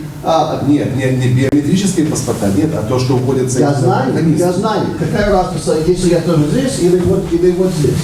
Какая разница? Ну, не так, большая разница. Почему? А вы потеряли паспорт, и вас никто не найдет. А здесь, где бы не потерялись, возможно, в любой точке мира найти. Ну что, это не проблема? Или это проблема? Нет, не знаю, проблема. То есть тотальный контроль за любым. Ну, то есть здесь тоже... Это проблема? Мы боимся, что мы не строим. Нет, это не проблема, я просто спрашиваю, я вообще... Это проблема, если вы не знаете, кто я, или нет? Вообще проблема, это вот русские предложили проект. Вот. Вот что я слышал. Нет, русские предложили проект, одна фирма, что как бы не просто паспорт, да, ваши данные, но чтобы можно было записывать определенную информацию, передавать вам. Ну, как бы, это как программирование, да, то есть в какой-то мере. То, что в научной фантастике называют киборгами, да, то есть как бы человек-компьютер, ну или человек-робот. Ага. Это было предложено, там была конференция, ну, вот, современных технологий в Китае, буквально там пару месяцев назад. Было предложено, ну, вот, одной русской фирмой, да, то есть чтобы решить проблемы социальные, которые существуют в обществе на сегодняшний день. Ну, как бы, это больше, чем просто данные о человеке. Ага. Да? То есть Вот. Еще раз. способность определить Хорошо, еще раз, человека. пожалуйста. Это также возможность влияния на человека. Да? То есть как бы прописывание определенной информации, ну, как бы на чипы, да? То есть как бы программирование человека. Вот это страшнее. Нет, это не то, что русские, это было предложено просто русской фирмой. Ага, русские фирмы сделали это в Америке, да? Ага. Китай. Можно все, что хочешь делать. Да. Технологически этот вопрос решить, а дальше там же можно делать все, что хочешь. И программировать, и не программировать, и руководить, и кодировать, и зомбировать, и все, что хочешь. Да, русские. Вопрос есть. Да. Церковь 35 человек, вы говорили. Сколько Да. населения было? 127. 127 населения, да? Примерно, да. Хорошо, спасибо. И это просто был маленький, Мегаполис. очень маленький место на село. Village. Да, village, да.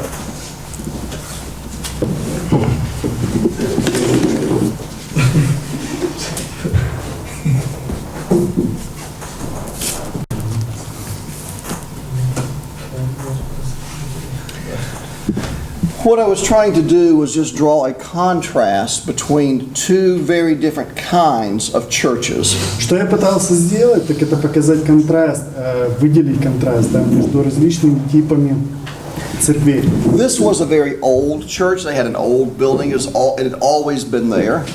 Это очень старая церковь, у нее очень старое здание. Это церковь, которая, кажется, всегда была там. Okay? And the people in the church were also very old. И люди, и церковь, да, то есть как бы по тому, какие люди посещали, была очень старая. This was a new congregation. It had just been started. Эта же церковь была очень новая, и она только началась, начала быть. They were in the process of building a building. They just begun. Эта церковь была в процессе, находилась в процессе постройки здания, она только началась, начала существовать. And also this church, as I said, was made up of very different kind of people. It was all young people. Эта церковь состояла из разных людей, в основном это были молодые люди. Right. So now let's turn our attention to defining mission. Давайте сейчас обратимся или начнем, дадим определение миссии. Now, I'm using the word mission in a different way than we sometimes use this word. И в данном случае я использую слово «миссия» немножко в другом смысле, в другом отношении, чем мы обычно используем. If you want to use the word purpose, or you can change the word mission for the word purpose. В данном случае вы можете даже заменить слово «миссия» на слово «задача».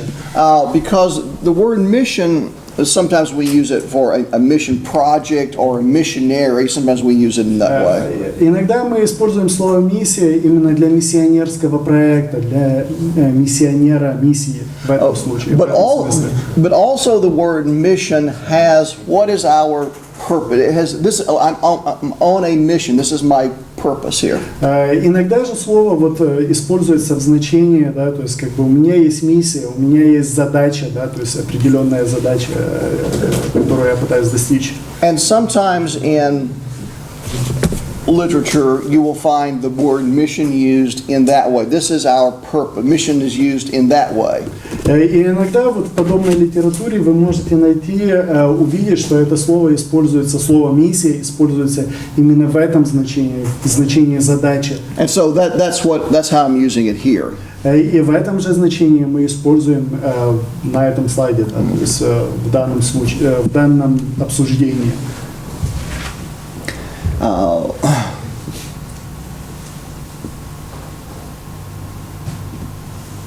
Right, let's look at this statement right here. Давайте рассмотрим вот это заявление, которое под пунктом 3. There are many things that are good. Есть очень много вещей, которые мы можем назвать хорошими вещами. There are many things that church can do that are good things. God's plan for people. И есть очень много вещей, которые являются хорошими, которые может делать церковь. Это Божий план для людей. Or God's will, or what something God likes. Или Божья воля для людей, или то, что Богу нравится, что Богу угодно. Okay.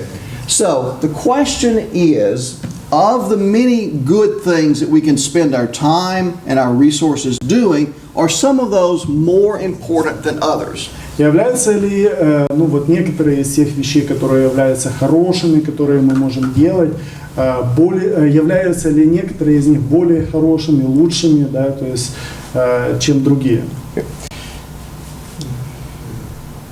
What I'm trying to do is ask, how do we evaluate or measure success? И в данном случае я пытаюсь говорить в плане того, что как мы можем измерить, как мы можем говорить об успехе. If your choir has 20 people in it, and now your choir has 50 people, is that a good thing? Is that a way of measuring success? Если у вас в хоре было 20 человек, сейчас у вас 50 человек, является ли это чем-то хорошим и является ли это хороший способ для оценки успеха? Can we measure the success of the choir by Можем ли that? мы именно этими цифрами оценить, да, говорить об успехе хора? Okay, I agree with you. You're saying no, okay? И я согласен с вами, вы говорите, что нет. Да? I think we need to measure the choir not based on number of people, but based on something else, sound. Да, я думаю, что мы должны оценивать успех хора не количеством людей, которые там есть, а звуком, да, то есть то, что они воспроизводят. Okay, so there are many things that we can do in the church. Итак, есть очень много вещей, которые мы можем делать в церкви. I asked, which is better? Where do you want to spend $500 on Sunday school or on choir? Я спрашивал вас, что лучше, на что вы более готовы потратить $500 на воскресную школу или на хор? Both of those things are good. Оба этих занятия хороши. But is there some way to decide this has a higher priority than that does in the church? Но есть ли какой-то способ оценить, что что-то является, имеет более авторитета, чем что-то другое? What is our goal? Что является нашей целью? And however we define our goal, this is going to determine whether okay, here I have the word growth, but let's use the word success here. Как бы мы не определили цель, да, то есть в данном случае у нас есть еще в этом заявлении слово «рост». Давайте слово «рост» заменим словом «успех». Okay. So, depends upon what your goal is, whether or not you say you have succeeded in reaching that goal. Итак, в зависимости от того, какова ваша цель, какую цель вы поставили, в зависимости от этого вы можете оценивать ваш успех, да, то есть достигли ли вашей цели, вы своей цели или не достигли, да, то есть таким образом вы оцениваете и успех. So, what is the target that you are trying to hit? Well, that's how you determine your success or not. Да, то есть цель, в которую вы должны попасть, и попали, не попали, да, то есть так вы и оцениваете ваш успех. Okay, let me begin by giving you two broad ways of looking at, of defining what is the purpose of the church. Давайте я приведу вам два крайних таких, да, два разных примера того, как определить рост церкви. Okay, this is usually defined as the evangelistic purpose or the social purpose. В данном случае разделяют, говорят, что есть задачи церкви евангелистическая, да, или благовестническая, да, и есть социальная задача церкви. All right. Now, what I want to show is that I want to contrast two different ideas here. И в данном случае я пытаюсь противопоставить две крайних идеи, или две идеи, которых сделали крайними. But I want to say that both of these are biblical. Но я хотел бы заметить, что обе этих идеи являются библейскими. Historically, when you've asked the church, what is your purpose? We have defined it in relation to bringing people back to God. It has been salvation-centered. Итак, исторически, обычно, когда спрашивали людей, когда говорили о задаче церкви, да, то люди обычно говорили, что задача церкви состоит в том, чтобы привести людей обратно к Богу. То есть задача была в спасении. Okay, so let's look at two texts here in Genesis. И давайте рассмотрим два текста в связи с этим. Это текст из книги «Бытие». Читайте, пожалуйста. И возвал Господь Бог к Адаму и сказал ему: где ты? So God is seeking Adam. Итак, Бог ищет Адама. And so some people, this is a biblical function of the work of God. God is seeking to bring people back to Him. Итак, это функция Бога, да, Бог ищет человека для того, чтобы привести его к себе, вернуть его к себе. We all agree, this is biblical. Мы все согласимся с тем, что это как бы библейская идея. And here in let's read Romans 10. И давайте прочитаем из Римлянам 10 главы. Ибо всякий, кто призовет имя Господне, спасется. Но как призывать того, в кого не уверовали? Как веровать в того, о ком не слышали? Как слышать без проповедующего? Okay, so the church's purpose is to save people, right? Итак, задача церкви состоит в том, чтобы спасать людей, чтобы проповедовать спасение, да? Правильно? That's one side. That is true. Это одна сторона, это верно, да, это так. But let me say that is not the only function of the working of God in the world. That's not the only thing God is doing. Но давайте скажем, давайте заметим, что это не единственная функция, не единственная работа Бога в мире. When you pray, do you just pray for people's salvation, or do you sometimes pray for other things? Когда вы молитесь только единственно, исключительно о спасении людей, или же вы молитесь также и о других каких-то вещах? Of course, we pray for other things as well. Конечно же, мы молимся и о других вещах. We all believe that God is not just saving people, that God is doing other things as well. Все мы верим, все мы понимаем, что Бог не только спасает людей, что Он делает также и многое другое. So, there is also a social aspect to the working of God. И есть социальный аспект того, что мы называем работой Бога или действием Бога. Let's read this text here in Genesis. Давайте зачитаем этот текст из книги «Бытие».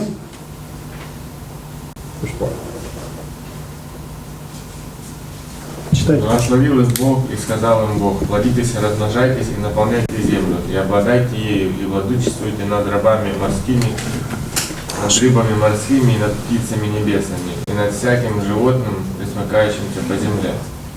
So here in the very beginning, when God creates man, He gives us a physical function in the world. Итак, в самом начале, когда Бог создает людей, первых людей, Он дает нам также и какую-то физическую функцию, задачу в этом мире. It is a religious activity. Итак, это религиозная активность, религиозное действие. To control or to work in the world, in a physical way. Контролировать или работать в этом мире, да, то есть физически. В физическом мире и физически. Planting a tree is a religious activity. Посадить дерево – это часть религиозной активности. Это религиозное действие. Well, in one way that is true, okay? В одном отношении, в одном случае, в каком-то случае, в каком-то отношении это верно, это истина. Part of our religious function shows itself in the physical world and even in the care of the physical planet. That's part of our religious function. Итак, часть нашей религиозной функции состоит в том, чтобы заботиться о физическом мире, даже заботиться о том же дереве. I'm not saying that we should plant trees instead of preaching or having Sunday school, but you see what I mean here. Я не говорю, что мы должны сажать деревья вместо того, чтобы проповедовать или чтобы заниматься воскресной школой. Но я думаю, что вы понимаете, да, то есть о чем я говорю. But there is a physical aspect of our religious service to God. То есть есть физический аспект, физическая составляющая нашего религиозного служения Богу. Now, let's read Matthew. Давайте прочитаем текст из Матфея. Иисус сказал им: возлюби Господа Бога твоего всем сердцем твоим, всей душой твоей, всем разумением твоим. Сия первая наибольшая заповедь. Вторая же подобная: возлюби ближнего твоего, как самого себя. I'm more interested in this last part right here of a love of our neighbor. Я более заинтересован или больше хотел бы обратить внимание на вот эту последнюю часть, которая говорит, стиха, которая говорит о любви к ближнему. Even Jesus says that there is a social aspect to our faith, to our religion. Даже Иисус говорил и отмечал, что есть социальная составляющая нашей религии. Now, this may apply to the physical world. It may apply to social needs in the world with people today. Это может относиться в целом к физическому миру, это может относиться к социальным нуждам людей на сегодняшний день. We should not destroy the physical world. We should care for the physical world. Мы не должны разрушать, уничтожать физический мир, мы должны заботиться о физическом мире. We should be concerned about the social needs, about humanitarian needs within the world. Мы должны заботиться также о социальных нуждах, подавать гуманитарную помощь на сегодняшний день. So what I've tried to do here is to show two different ways of looking at our purpose as we serve God. И что я сделал здесь, так это показал два разных определения задачи, как мы можем, две разные задачи, как мы можем служить Богу. Now, I'm not saying that we need to choose this extreme or this extreme. I'm saying both of them are true. Я не говорю, что мы должны выбрать одну крайность либо другую крайность. Здесь я показываю, что оба этих аспекта являются истинными и являются правильными. Брат Рей, Да. может быть, вы, мне кажется, хороший пример подали. Посадить дерево, да? Это может быть как социальный проект, да, как и может быть как евангелизационный проект. Как что? Как евангелизационный, да? Okay. То есть оно и вместе с тем это может быть служение Богу, потому что мы сохраняем мир, сохраняем природу. Я просто знаю, вот такая идея одного брата, чтобы посадить вдоль дороги, там, да, где кусты, просто посадить много деревьев. Чтобы это сделать молодежью из церкви, и это вот вместе с тем, то есть это как бы и социальный проект, и вместе с тем это евангелизационный проект. Что это церковь. All right. I think in your illustration, you have brought those two together. There's a single activity that applies to both. I agree with that. That's good. Я согласен с вами. Мне кажется, вот в данном случае в одном действии как бы вы свели оба аспекта, да, то есть и одно и другое вы пытаетесь, как бы вместить. И я думаю, что это хорошо, это правильно. But what I was saying is that even if what we do physically doesn't have anything to do with a person's salvation, we still have physical obligation to certain things here. И я просто говорю, что даже если мы делаем какие-то физические действия, да, то есть как бы в этом мире, да, то есть делаем что-то, это говорит также, и это правильно, это верно, даже если это не имеет никакого отношения, к спасению людей, да, это верно, это правильно, да, то есть это как бы часть нашей ответственности. So, but if our single action, like you can do both of those things, that's even better. Но если наше одно действие как бы может служить обоим этим задачам, да, или обоим этим целям, это еще даже лучше. But even if what we do socially doesn't have anything to do with a person's salvation, Но даже то, что мы делаем как бы в плане социальном, не имеет никакого отношения, если это не имеет никакого отношения к спасению человека. take for example the story of the Good Samaritan. Возьмите, к примеру, историю о добром самаритянине. That's on this side of here.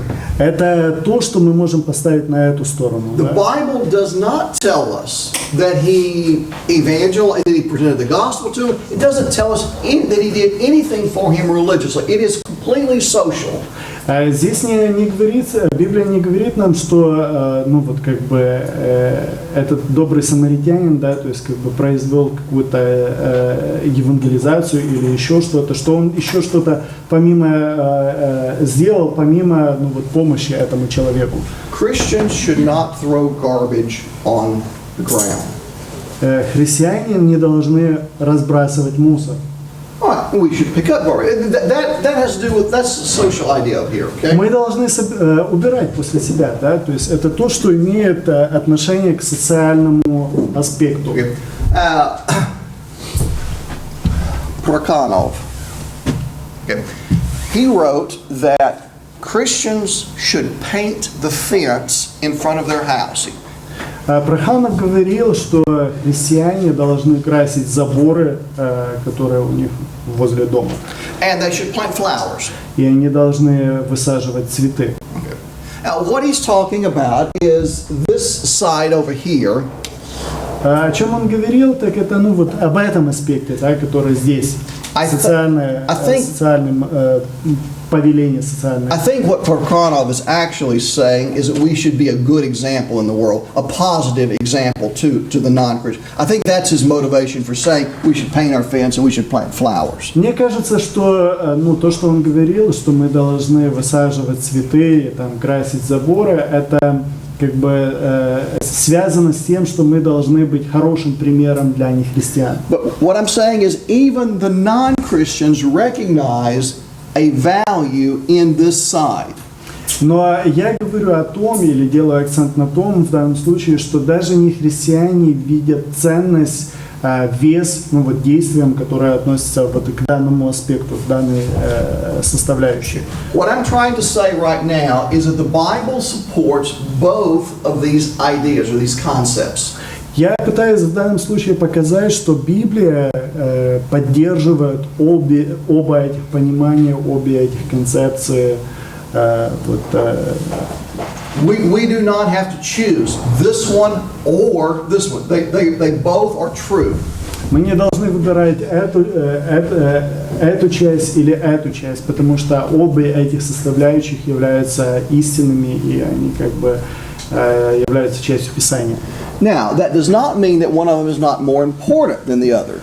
Это, конечно же, не значит, что одна составляющая не может быть более важной, чем другая составляющая. For most of Christian history, Christians have placed an emphasis on the evangelical side of this idea. На протяжении большей части истории христиане как бы делали акцент на евангелизации. Jesus said, what does a person gain? What's the value if you gain the whole world but lose your soul? Иисус говорил, что какова ценность в том, если вы приобретете целый мир, но потеряете свою душу. In other words, one side is more important than the other, but it doesn't mean that the other side doesn't exist. Конечно же, одна составляющая более важна, чем другая, но это еще не значит, также не значит, что другая составляющая вообще не существует, что социальная составляющая вообще не существует. Now, I said most of Christian history, the church has said the evangelistic side is more important. Итак, на протяжении большей части истории христиане говорили, что евангелизационная составляющая более важная. But during the 19th century, но в 19 веке there arises within Christianity something that we would, let's use the word liberalism here. Итак, в 19 веке в христианстве появляется то, что мы можем на сегодняшний день назвать или говорим, о чем мы говорим как о либерализме. Now, liberalism is a very broad word. It means a lot of different things. Либерализм сам по себе это очень широкое понятие и как бы подразумевает, говорит посредством этого слова, обозначает разные вещи. But I want to talk about just one aspect here of liberalism. I'm not going to explain all liberalism. I'm just going to talk about one aspect here. Но в данном случае я хотел бы отметить один из аспектов. Я не хочу говорить, не буду говорить вообще как бы о либерализме. One aspect of liberalism was it said sin is not that big of a deal. There's really not an eternal hell. And this is not really the problem here. Либеральное богословие говорило о том, что грех не совсем является проблемой. That hell is, don't worry about it. Что как бы нету вечного наказания, да, ада, что это совсем не проблема. It diminished the idea of we need to save people from eternal punishment. It diminished that idea. Итак, либеральное богословие преуменьшало вот, проблему вечного наказания, да, то есть, что мы должны как бы пытаться спасти людей от этого. So if you remove this idea from Christianity, what is left? И если вы, например, забираете эту идею наказания из христианства, что тогда остается? Okay, let me explain it like this. Давайте я объясню это по-другому. Let me tell you that there is no hell, that everybody is going to heaven, and how people live really doesn't matter. Давайте я скажу, что нету ада, нету вечного наказания, и то, как люди проводят свою жизнь, не имеет особого значения. Okay, if you believe that, well, how is that going to change your church right now? Если вы верите так, если вы верите в это, как это поменяет вашу церковь сейчас, да? То есть к чему это приведет, к каким изменениям церкви это приведет? You're not going to preach about the problem of sin. Вы не будете проповедовать о проблеме греха. So what is your church going to do? Что будет тогда делать ваша церковь? Разваливаться. Что? Разваливаться. Will be destroyed. Huh? They will be, the people will be dispersed. It will be destroyed. No. It will not exist. The liberal church does exist. It doesn't. It continues to exist. There is a form of liberal Christianity. Либеральная церковь существует, она продолжает существовать. Есть форма либерального христианства. When you remove this aspect of Christianity, it's possible for this group of people to continue. Если вы забираете этот аспект христианства, вот группа христиан может продолжать жить и существовать. And so, but our purpose is different. Our purpose is not to save people from sin. Но цель сама или задача церкви тогда меняется. Задача церкви тогда не спасти людей от греха. So if we're not Не отвернуть людей от so if греха. sin is not the problem, then what does the church do? Если грех больше не является проблемой, тогда чем занимается церковь? Что делает церковь? Humanitarian aid. А гуманитарная помощь. In other words, humanitarian project. In other words, we move Гуманитарные проекты, да? We move from this side, the function of the church becomes social and humanitarian. Если вы удаляете вот евангелизационную составляющую, тогда задача церкви остается просто гуманитарной, просто и только гуманитарной. Now, I said this occurred in the 19th century. Я говорил о том, что это произошло в 19 веке. Among liberal churches. Это среди либеральных церквей, либерального христианства. It also affects us Это также who are not liberal. также то, что повлияло на нас, даже несмотря на то, что мы не считаем себя либералами. If you want money for a church building, do you ask from Germany or from America? And then if you want money for some social project, do you ask from Germany or from America? For a pre-U, do you ask Germany or America? Да, если вы, например, хотите построить здание, У кого вы просите деньги? В Германии или в Америке?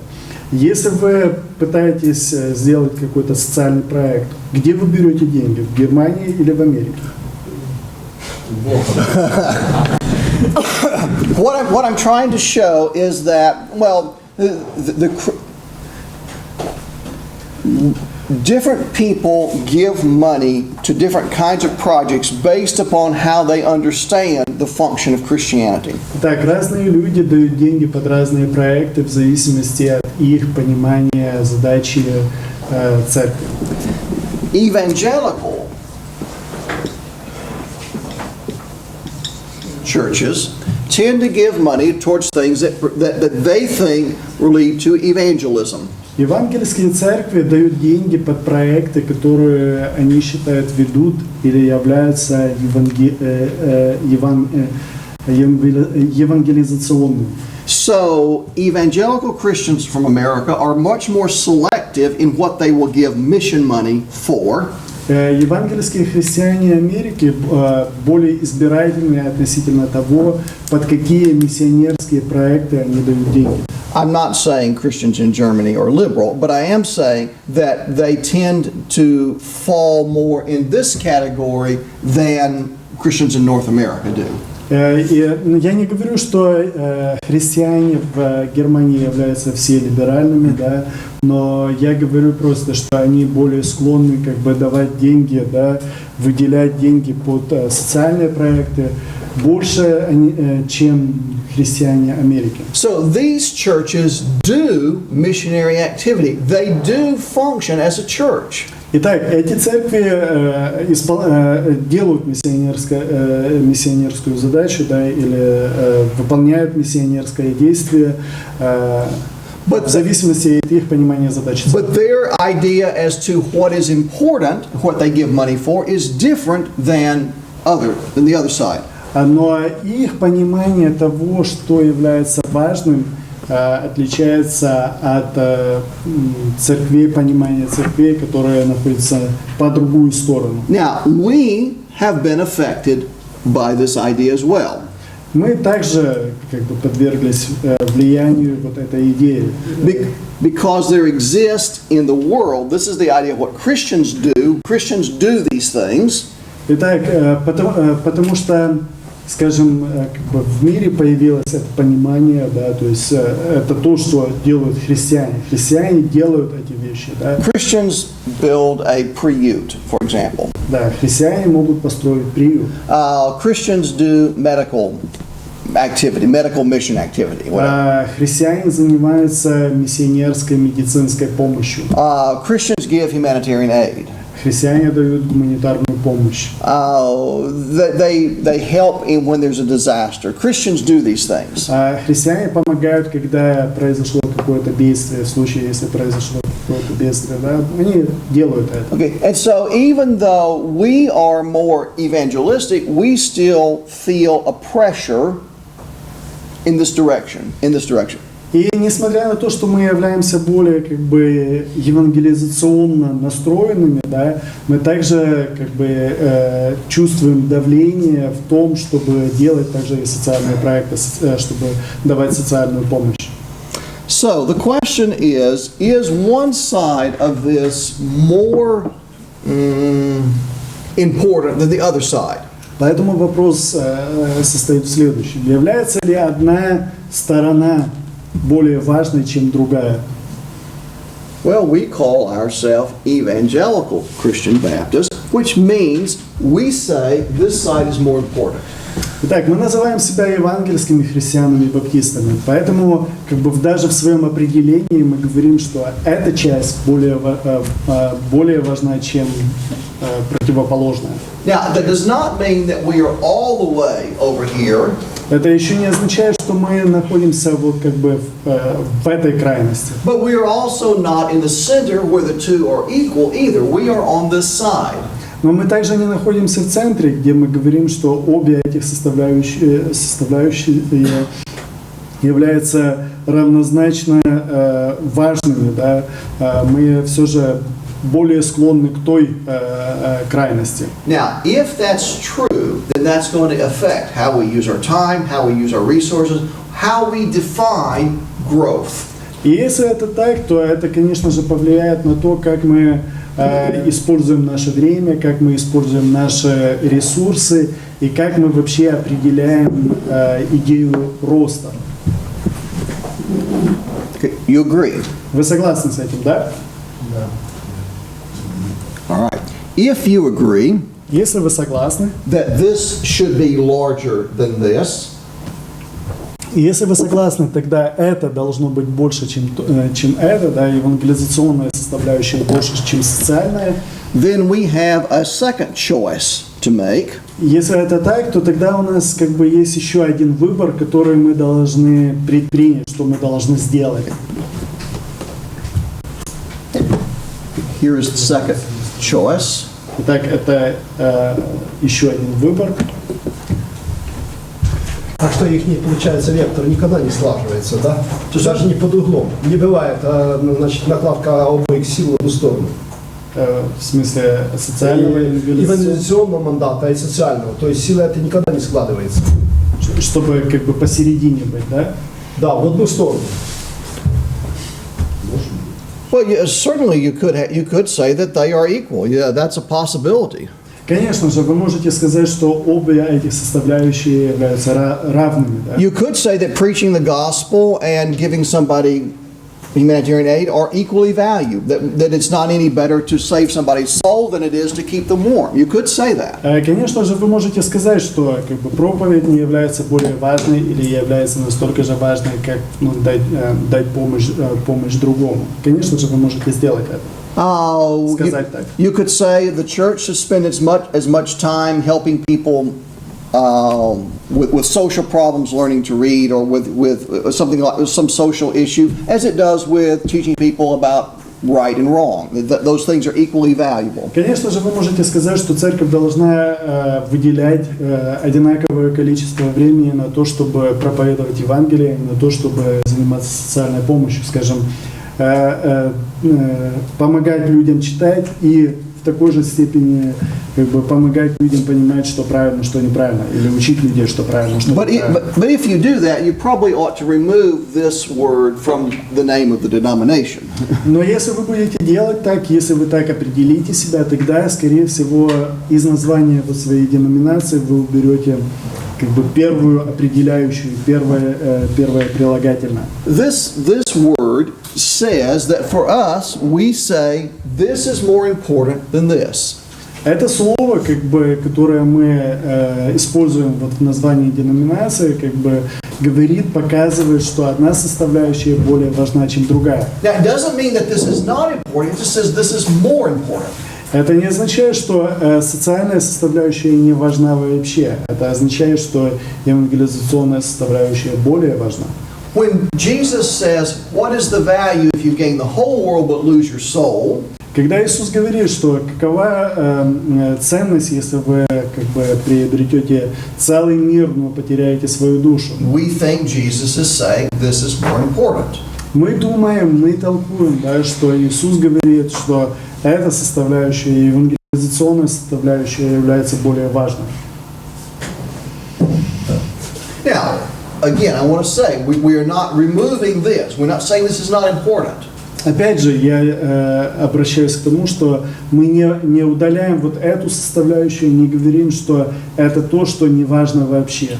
We're trying to talk about, we're trying to ask the question, how do we evaluate the success of the church? В данном случае мы говорим о том, что о вопросе, как мы оцениваем успех церкви. Let's say, just for illustration, Давайте скажем просто с целью иллюстрации или для иллюстрации, that the church converts 5 people. 5 people become Christian. давайте скажем, что церковь обращает 5 человек, да, или 5 человек становятся христианами. And over here, the church, let me just, so I can write on the board here. Давайте я напишу на доске. Okay. And so we have 5 people become Christian. That's the side over there. Итак, And here- 5 человек становятся христианами, это составляющая вот евангелизационная. And here we also do five good works, social things, whatever, okay? На этой стороне мы делаем 5 социальных каких-то вещей, связанных с социальным повелением. Okay. That's one illustration. Это одна иллюстрация. Another illustration is that we do 10, whatever thing we're measuring over here, okay? Другая иллюстрация или другой момент, когда мы делаем здесь 10 каких-то действий, да, то есть как бы мы не измеряли вот социальные проекты. But on this side, we only do 3 conversion or whatever. Но с этой стороны, да, с точки зрения евангелизации мы делаем только 3, да, то есть каких-то действий, скажем, обращаем только 3 человека. Here, that plus this is 10. The result is 10 units of activities. Да, здесь, если мы как бы приплюсовываем, да, слагаем эти две вещи, то получается 10 каких-то действий, да, то есть в целом, если мы говорим о церкви. Here it is 13. Здесь же во втором случае это 13 действий. All right. Хорошо. Is this illustration better than this one? Является ли вот второе лучше, чем первое? Well, that depends upon how you evaluate this process. That's what we're trying to see here. Это зависит от того, ну или ваш ответ зависит от того, как вы как бы оцениваете вот оба этих аспекта. What I'm trying to say is that things on this side are not equal to the things on this side. That's what I'm trying to say. Что я пытаюсь сказать, показать, проиллюстрировать, так это то, что как бы действия с одной стороны и действия с другой стороны не являются равнозначными. That building a building, Построить здание, that the physical things that we do, that the help we give to people is not the same as the people who become Christians. Those things are not equal in value. скажем, помощь людям не является построить здание, даже помощь людям не является равнозначной как бы обращению людей к Богу. Now, I'm not saying these things are not important. They are. I'm just saying that they are not equal in value. Я не говорю, что вот социальная составляющая не является важной, но я говорю просто о том, что они не являются равнозначными вот, по ценности, по важности. All right. So, even if you say that we are evangelical Christian Baptist, даже несмотря на то, что мы говорим, что мы являемся евангельскими христианами и баптистами, we still have to make another choice here. мы все же должны делать определенный выбор, да, то есть как бы в нашем определении евангельских. Какими евангельскими? What we're saying is we're going to spend most of our activity on this side, and we're going to say that the results from this side are more important than the results from that side. Итак, мы говорим, что мы будем больше времени посвящать, больше усилий посвящать вот этой составляющей, евангелизационной составляющей.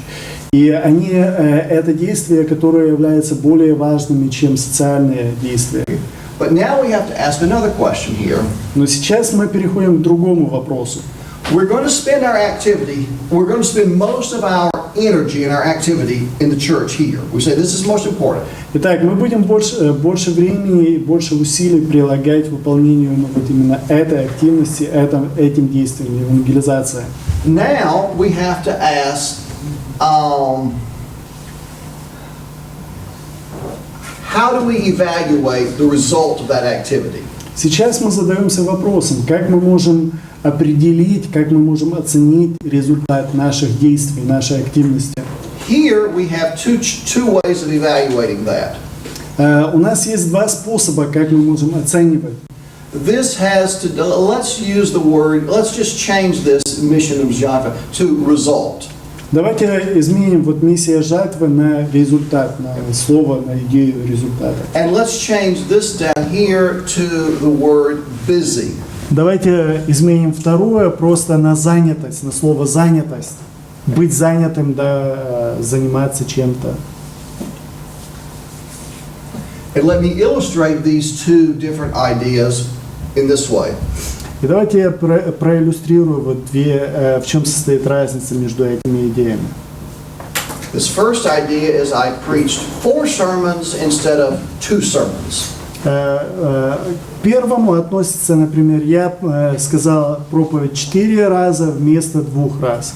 That's twice as much result. That's twice as much good, right? Итак, это в 2 раза лучше, да, чем, скажем, было в предыдущем случае. Да? Well, it certainly took twice as much energy. It took twice as much effort.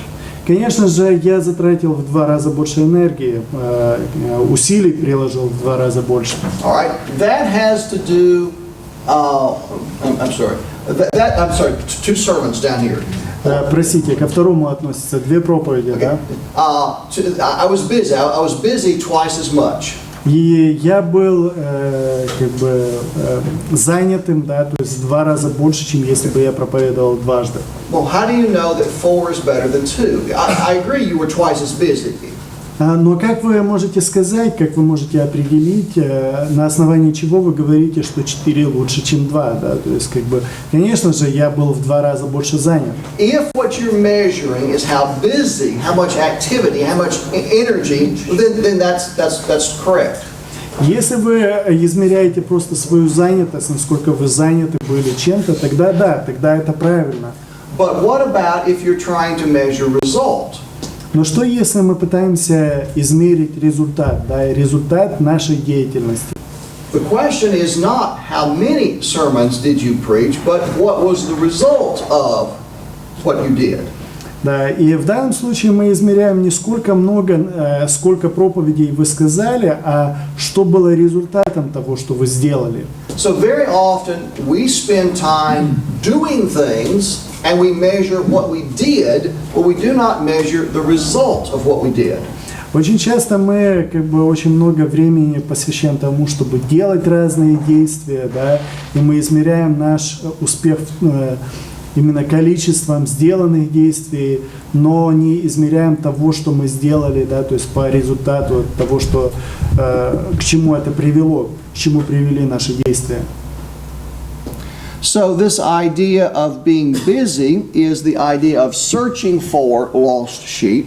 Итак, идея занятости – это идея поиска потерянных, да, погибших овец. And so we measure this by how many sermons did you preach? How much time did you spend? How much time and effort did we do И in мы this? измеряем вот этот поиск тем, сколько проповедей мы сказали, сколько усилий мы приложили. The second idea is not how much time, but what was the result. Here the only thing that counts is the result. В другом случае, да, в случае жатвы мы измеряем только результат, да, то есть к какому результату это привело. I use the word жатва as to harvest, to receiving something here. Я использую слово жатва, да, то есть как бы как получение, ну, вот именно плода, результата какого-то.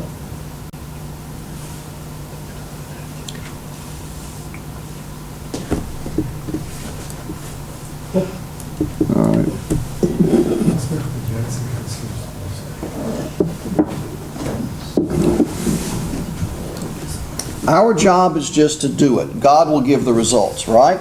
Наша цель заключается в том, чтобы делать, да, Бог даст результат, да?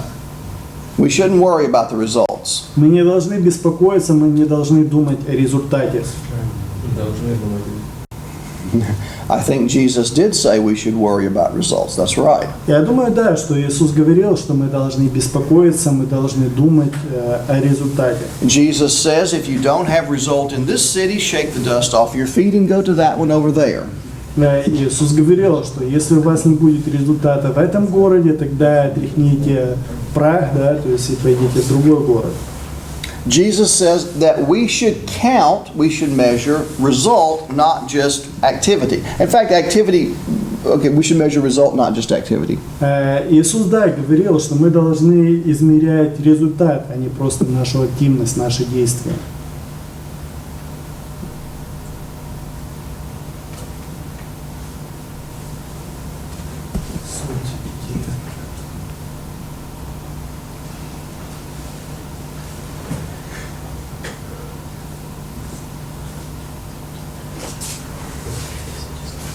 Можно вернуть? Да. Суть идеи заключается в том, о жатве непонятно. Ага. Что наш?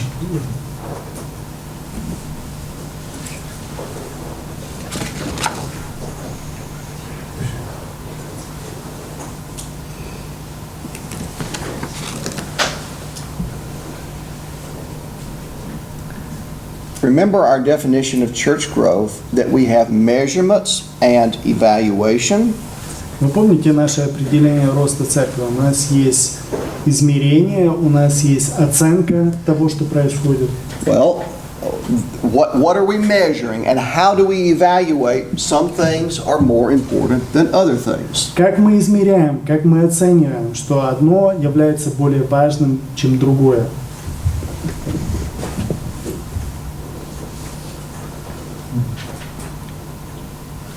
So we've made two choices. We've said that this is more important than this side over here. Итак, у нас есть два выбора, да, то есть с одной стороны мы сказали, что евангелизация более важна, чем социальное служение. And what we really need to measure and evaluate is results, not just effort. И что мы должны измерить, что мы должны оценить, так это результат, а не просто наши усилия, которые мы прикладываем. Okay. So, is God pleased with us just searching, or does He actually want us to make a choice concerning results?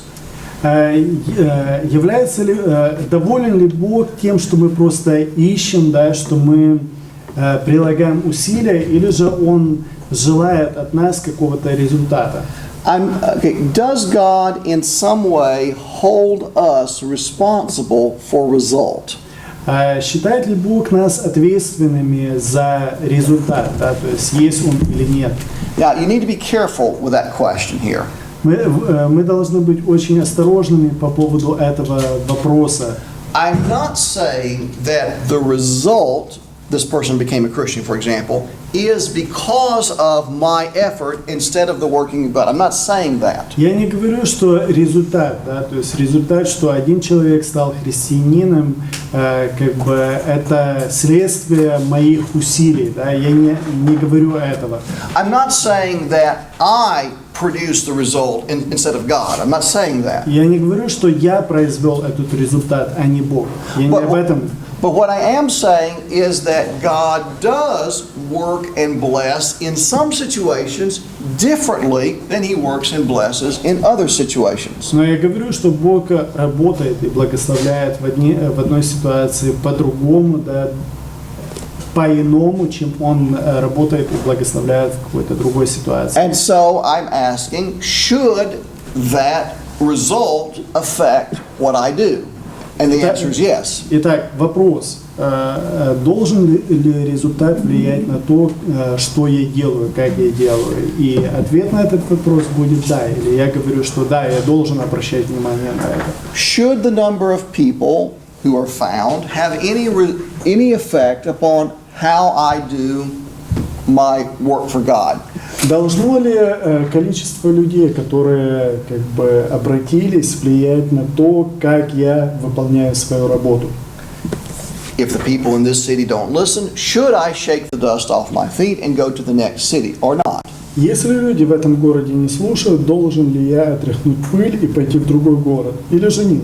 Now, the fact with that illustration is that we are the ones who apply that. И в случае с этой иллюстрацией мы должны понимать, что мы или люди являются как бы теми, кто должны сделать это.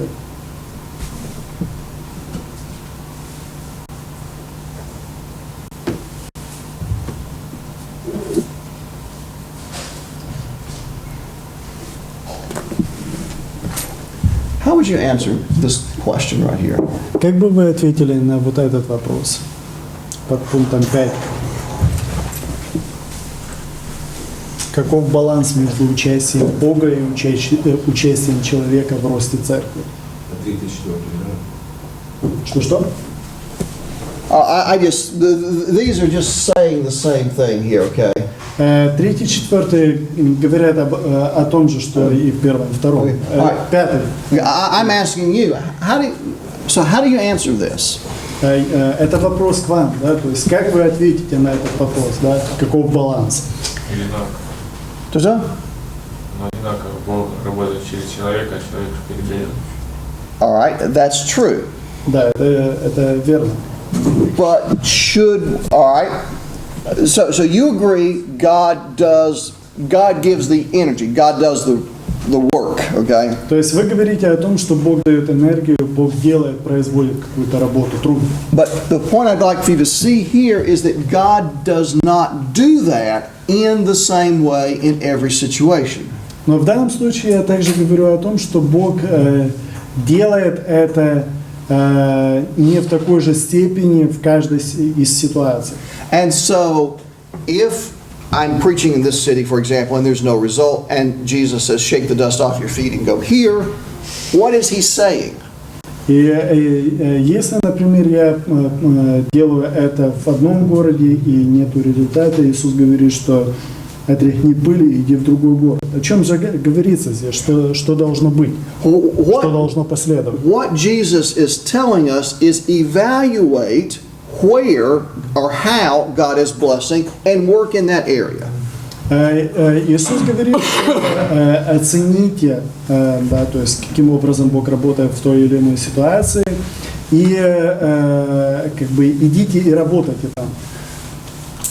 Remember the illustration of Donald McGavran that I gave yesterday. Помните иллюстрацию Дональда МакГаврена, которую я приводил вчера? And I said, here's India, okay? Я говорил, вот Индия. And so here are different churches, okay? Это разные церкви, которые Some of them are bigger than others. Некоторые из них больше, чем другие. And what he did is he said, we're spending the same amount of effort in this place as we are in this place, but we're having different result. И он говорил о том, что в этой ситуации мы прилагаем столько же усилий, сколько и в этой ситуации, но у нас получаются разные результаты. But so we need to ask, why is the result different? We have done the same amount of searching. Мы должны спросить, почему у нас разные результаты, да? Потому что мы приложили одно и то же усилие, да? Или как бы делали один и тот же поиск, были также заняты. So we have to ask, why is the result different? Поэтому мы должны задаться вопросом, почему результат разный. Why is God not blessing in this city, and should we shake the dust off of our feet and go to this place? Почему Бог нас не благословляет таким же образом в этом городе, да? И должны ли мы отряхнуть в этом городе пыль и пойти в этот город? And so, what can we study and learn about the ways in which God blesses?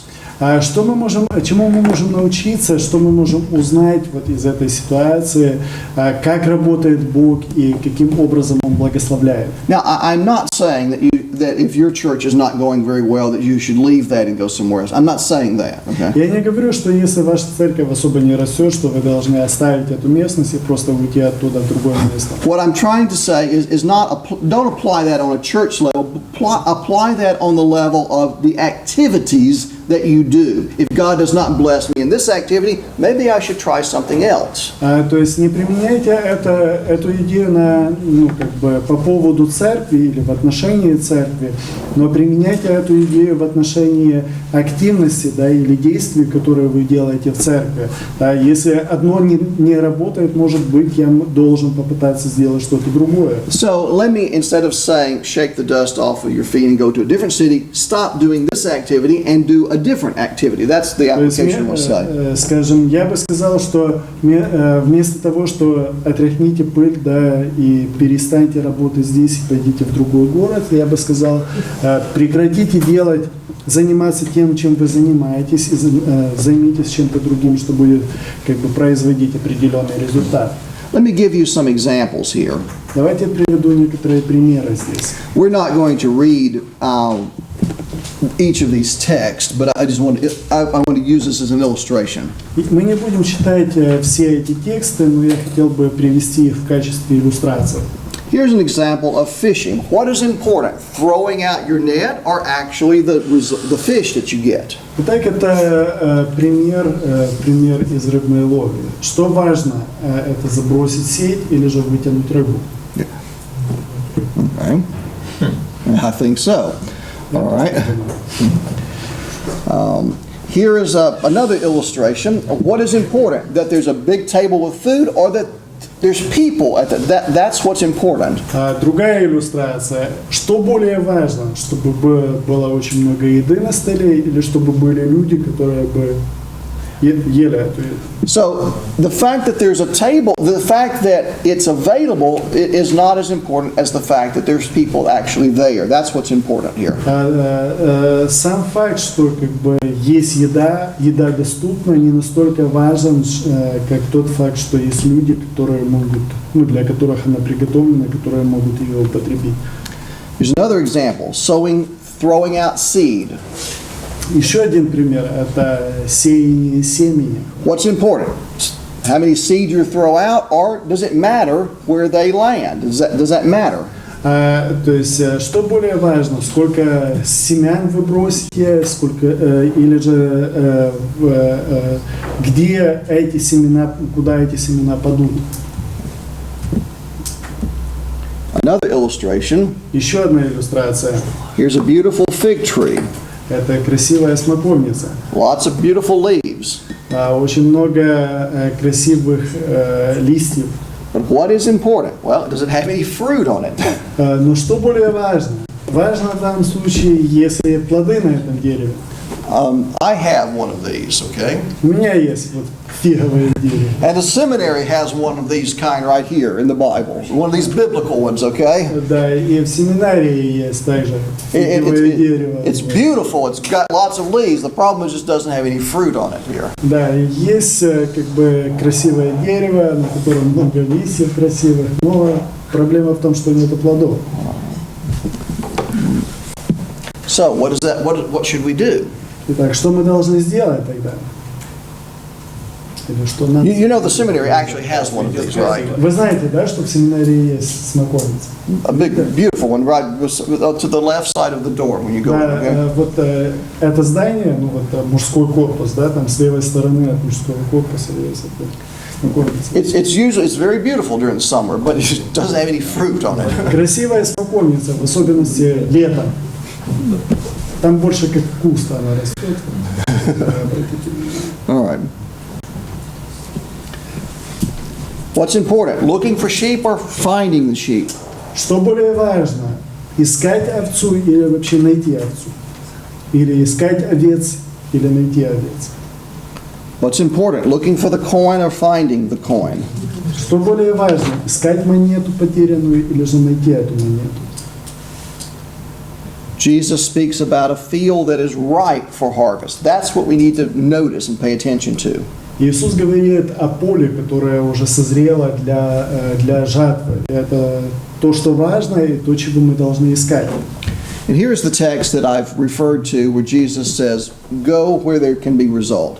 Это текст, о котором я говорил, да, на который я ссылался, то есть, что мы должны идти там, где есть результат, там, где слова наши приводят к результату.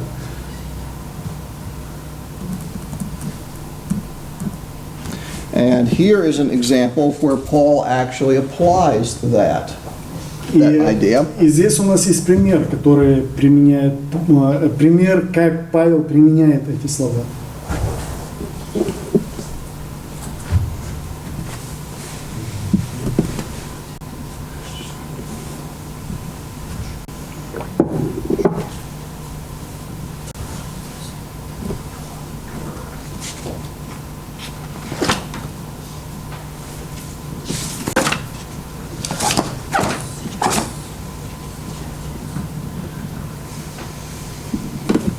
Okay, I want to... Questions? Вопросы? Еще можно секундочку включить? Which one? Вопросы есть. Uh-huh.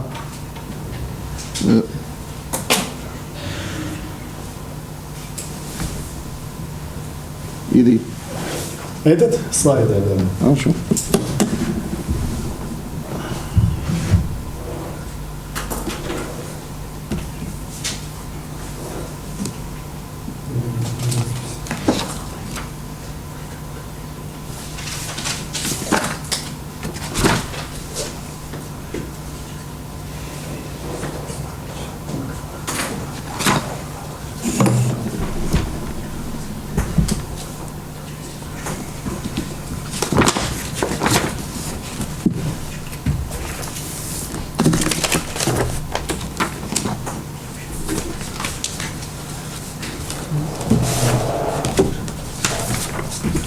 there's two questions that I want to finish, two points I want to finish today.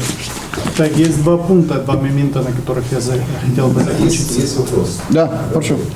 Вот вы говорили о брате, который в Индии, да, совершал служение. Миссионер, который в Индии. Да. Да. I was just using, this is the illustration of McGavran, okay? Я использовал эту иллюстрацию. Да, Это да. иллюстрация из Макгаврана, книги Макгаврана.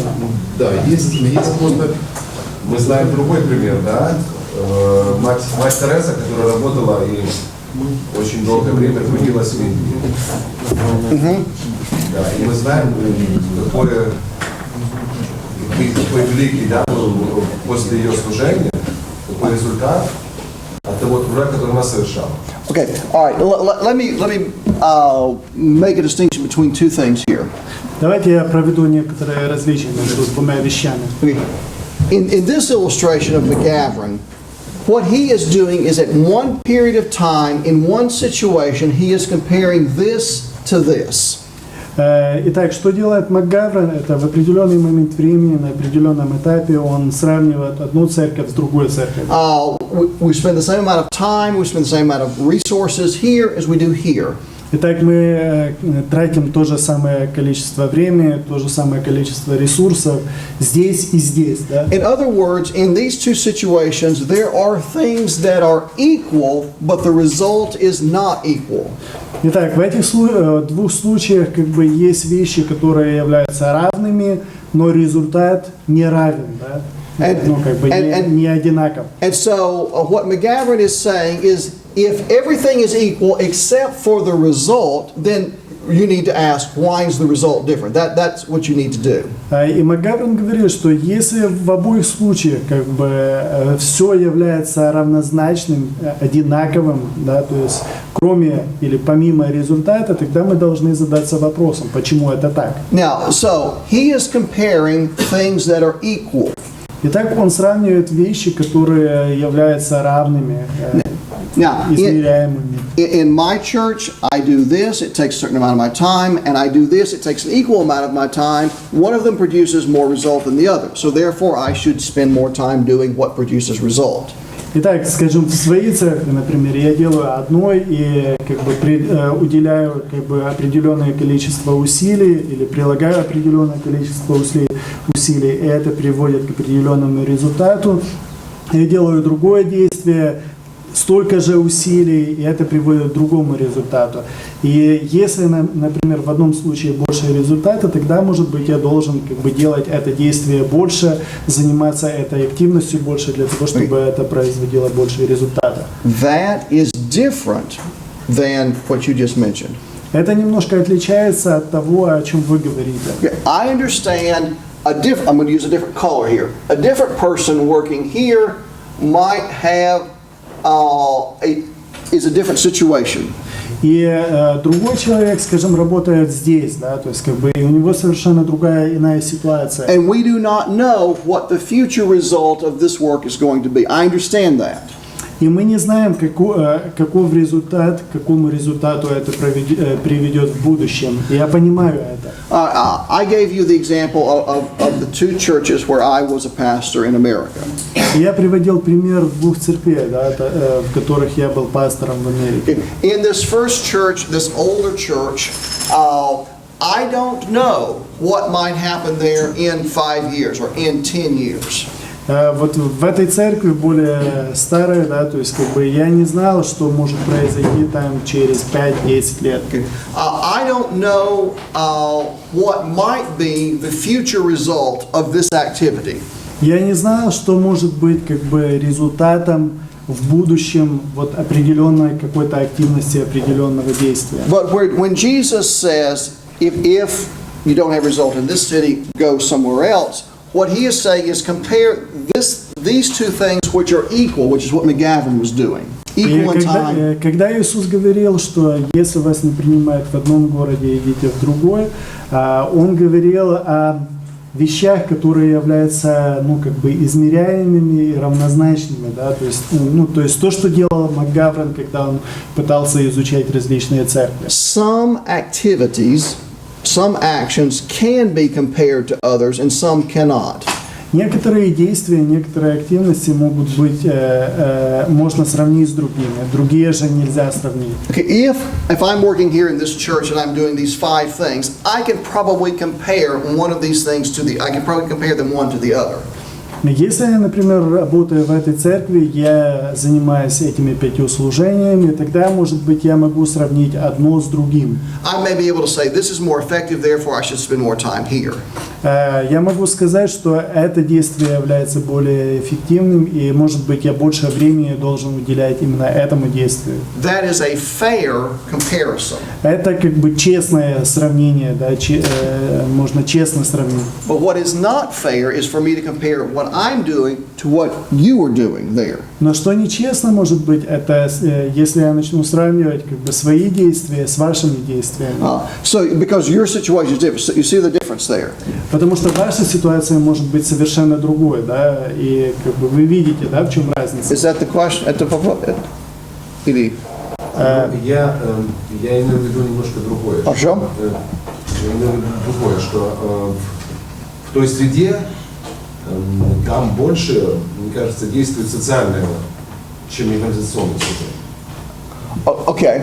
All right. Именно служение Матери Терезы, то есть социальная программа, социальное служение, не евангелизационное, оно дало больше. All right. What you're saying is that we may do something that has social application, but may in the future have evangelistic application. Is that right? Вы говорите о том, что то, что вы делаете, да, то есть даже несмотря на то, что это социальный проект, в будущем это может как бы привести к большему евангелизационному даже действию, чем, скажем, результату, чем евангелизационное действие. Постройте, может быть, что-нибудь, помочь в строительстве дома. Дому чисто Why do we do social activity? Почему мы занимаемся социальной деятельностью? There are 2 reasons. Есть 2 причины. Построить храм — это тоже социальный деятельность. Yeah, I would say building a building is also. Да, я бы сказал, да. Why do we do social activity? Почему мы занимаемся социальной деятельностью? There are 2 reasons. Есть 2 причины. One of those reasons has to do with our nature. That is, nature as a good person, a child of God, as a good person. Одна причина это потому, что это связано с нашей природой, да, то есть как бы природой как хорошего человека, да. Sometimes Jesus healed people because Jesus was good.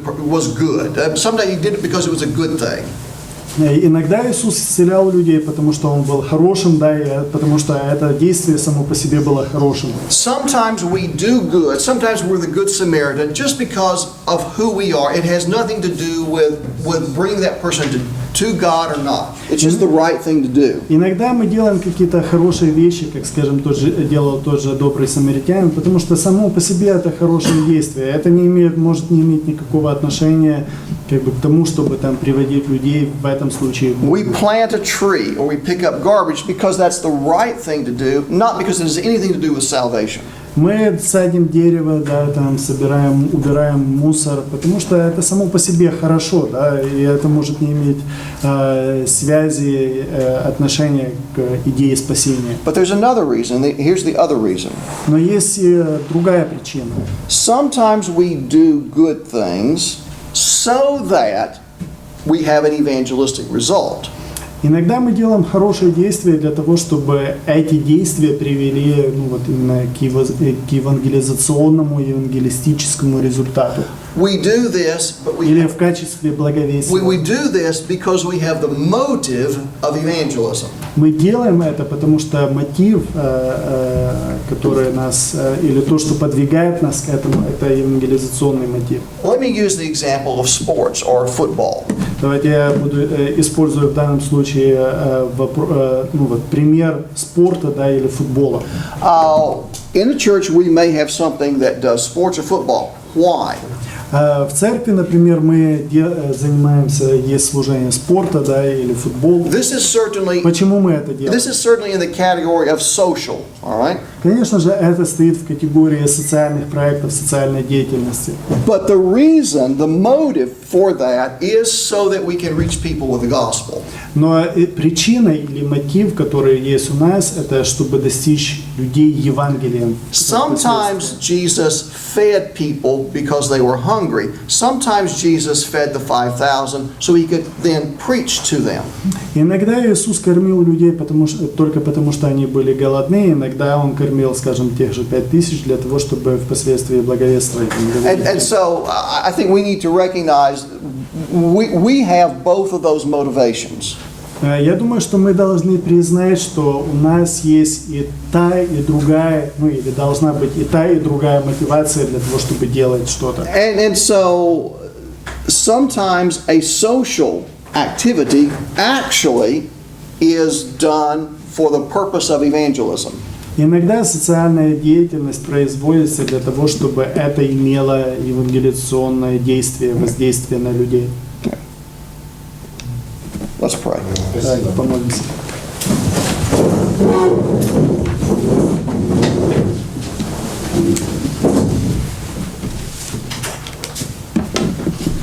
Денис вас, пожалуйста. Господи Боже наш, преклоняемся перед Тобой, возносим Тебе всю славу. Благодарим Тебя, Господи, за то, что Ты по милости Твоей подарил нам это время, в которое мы можем вникать в Слово.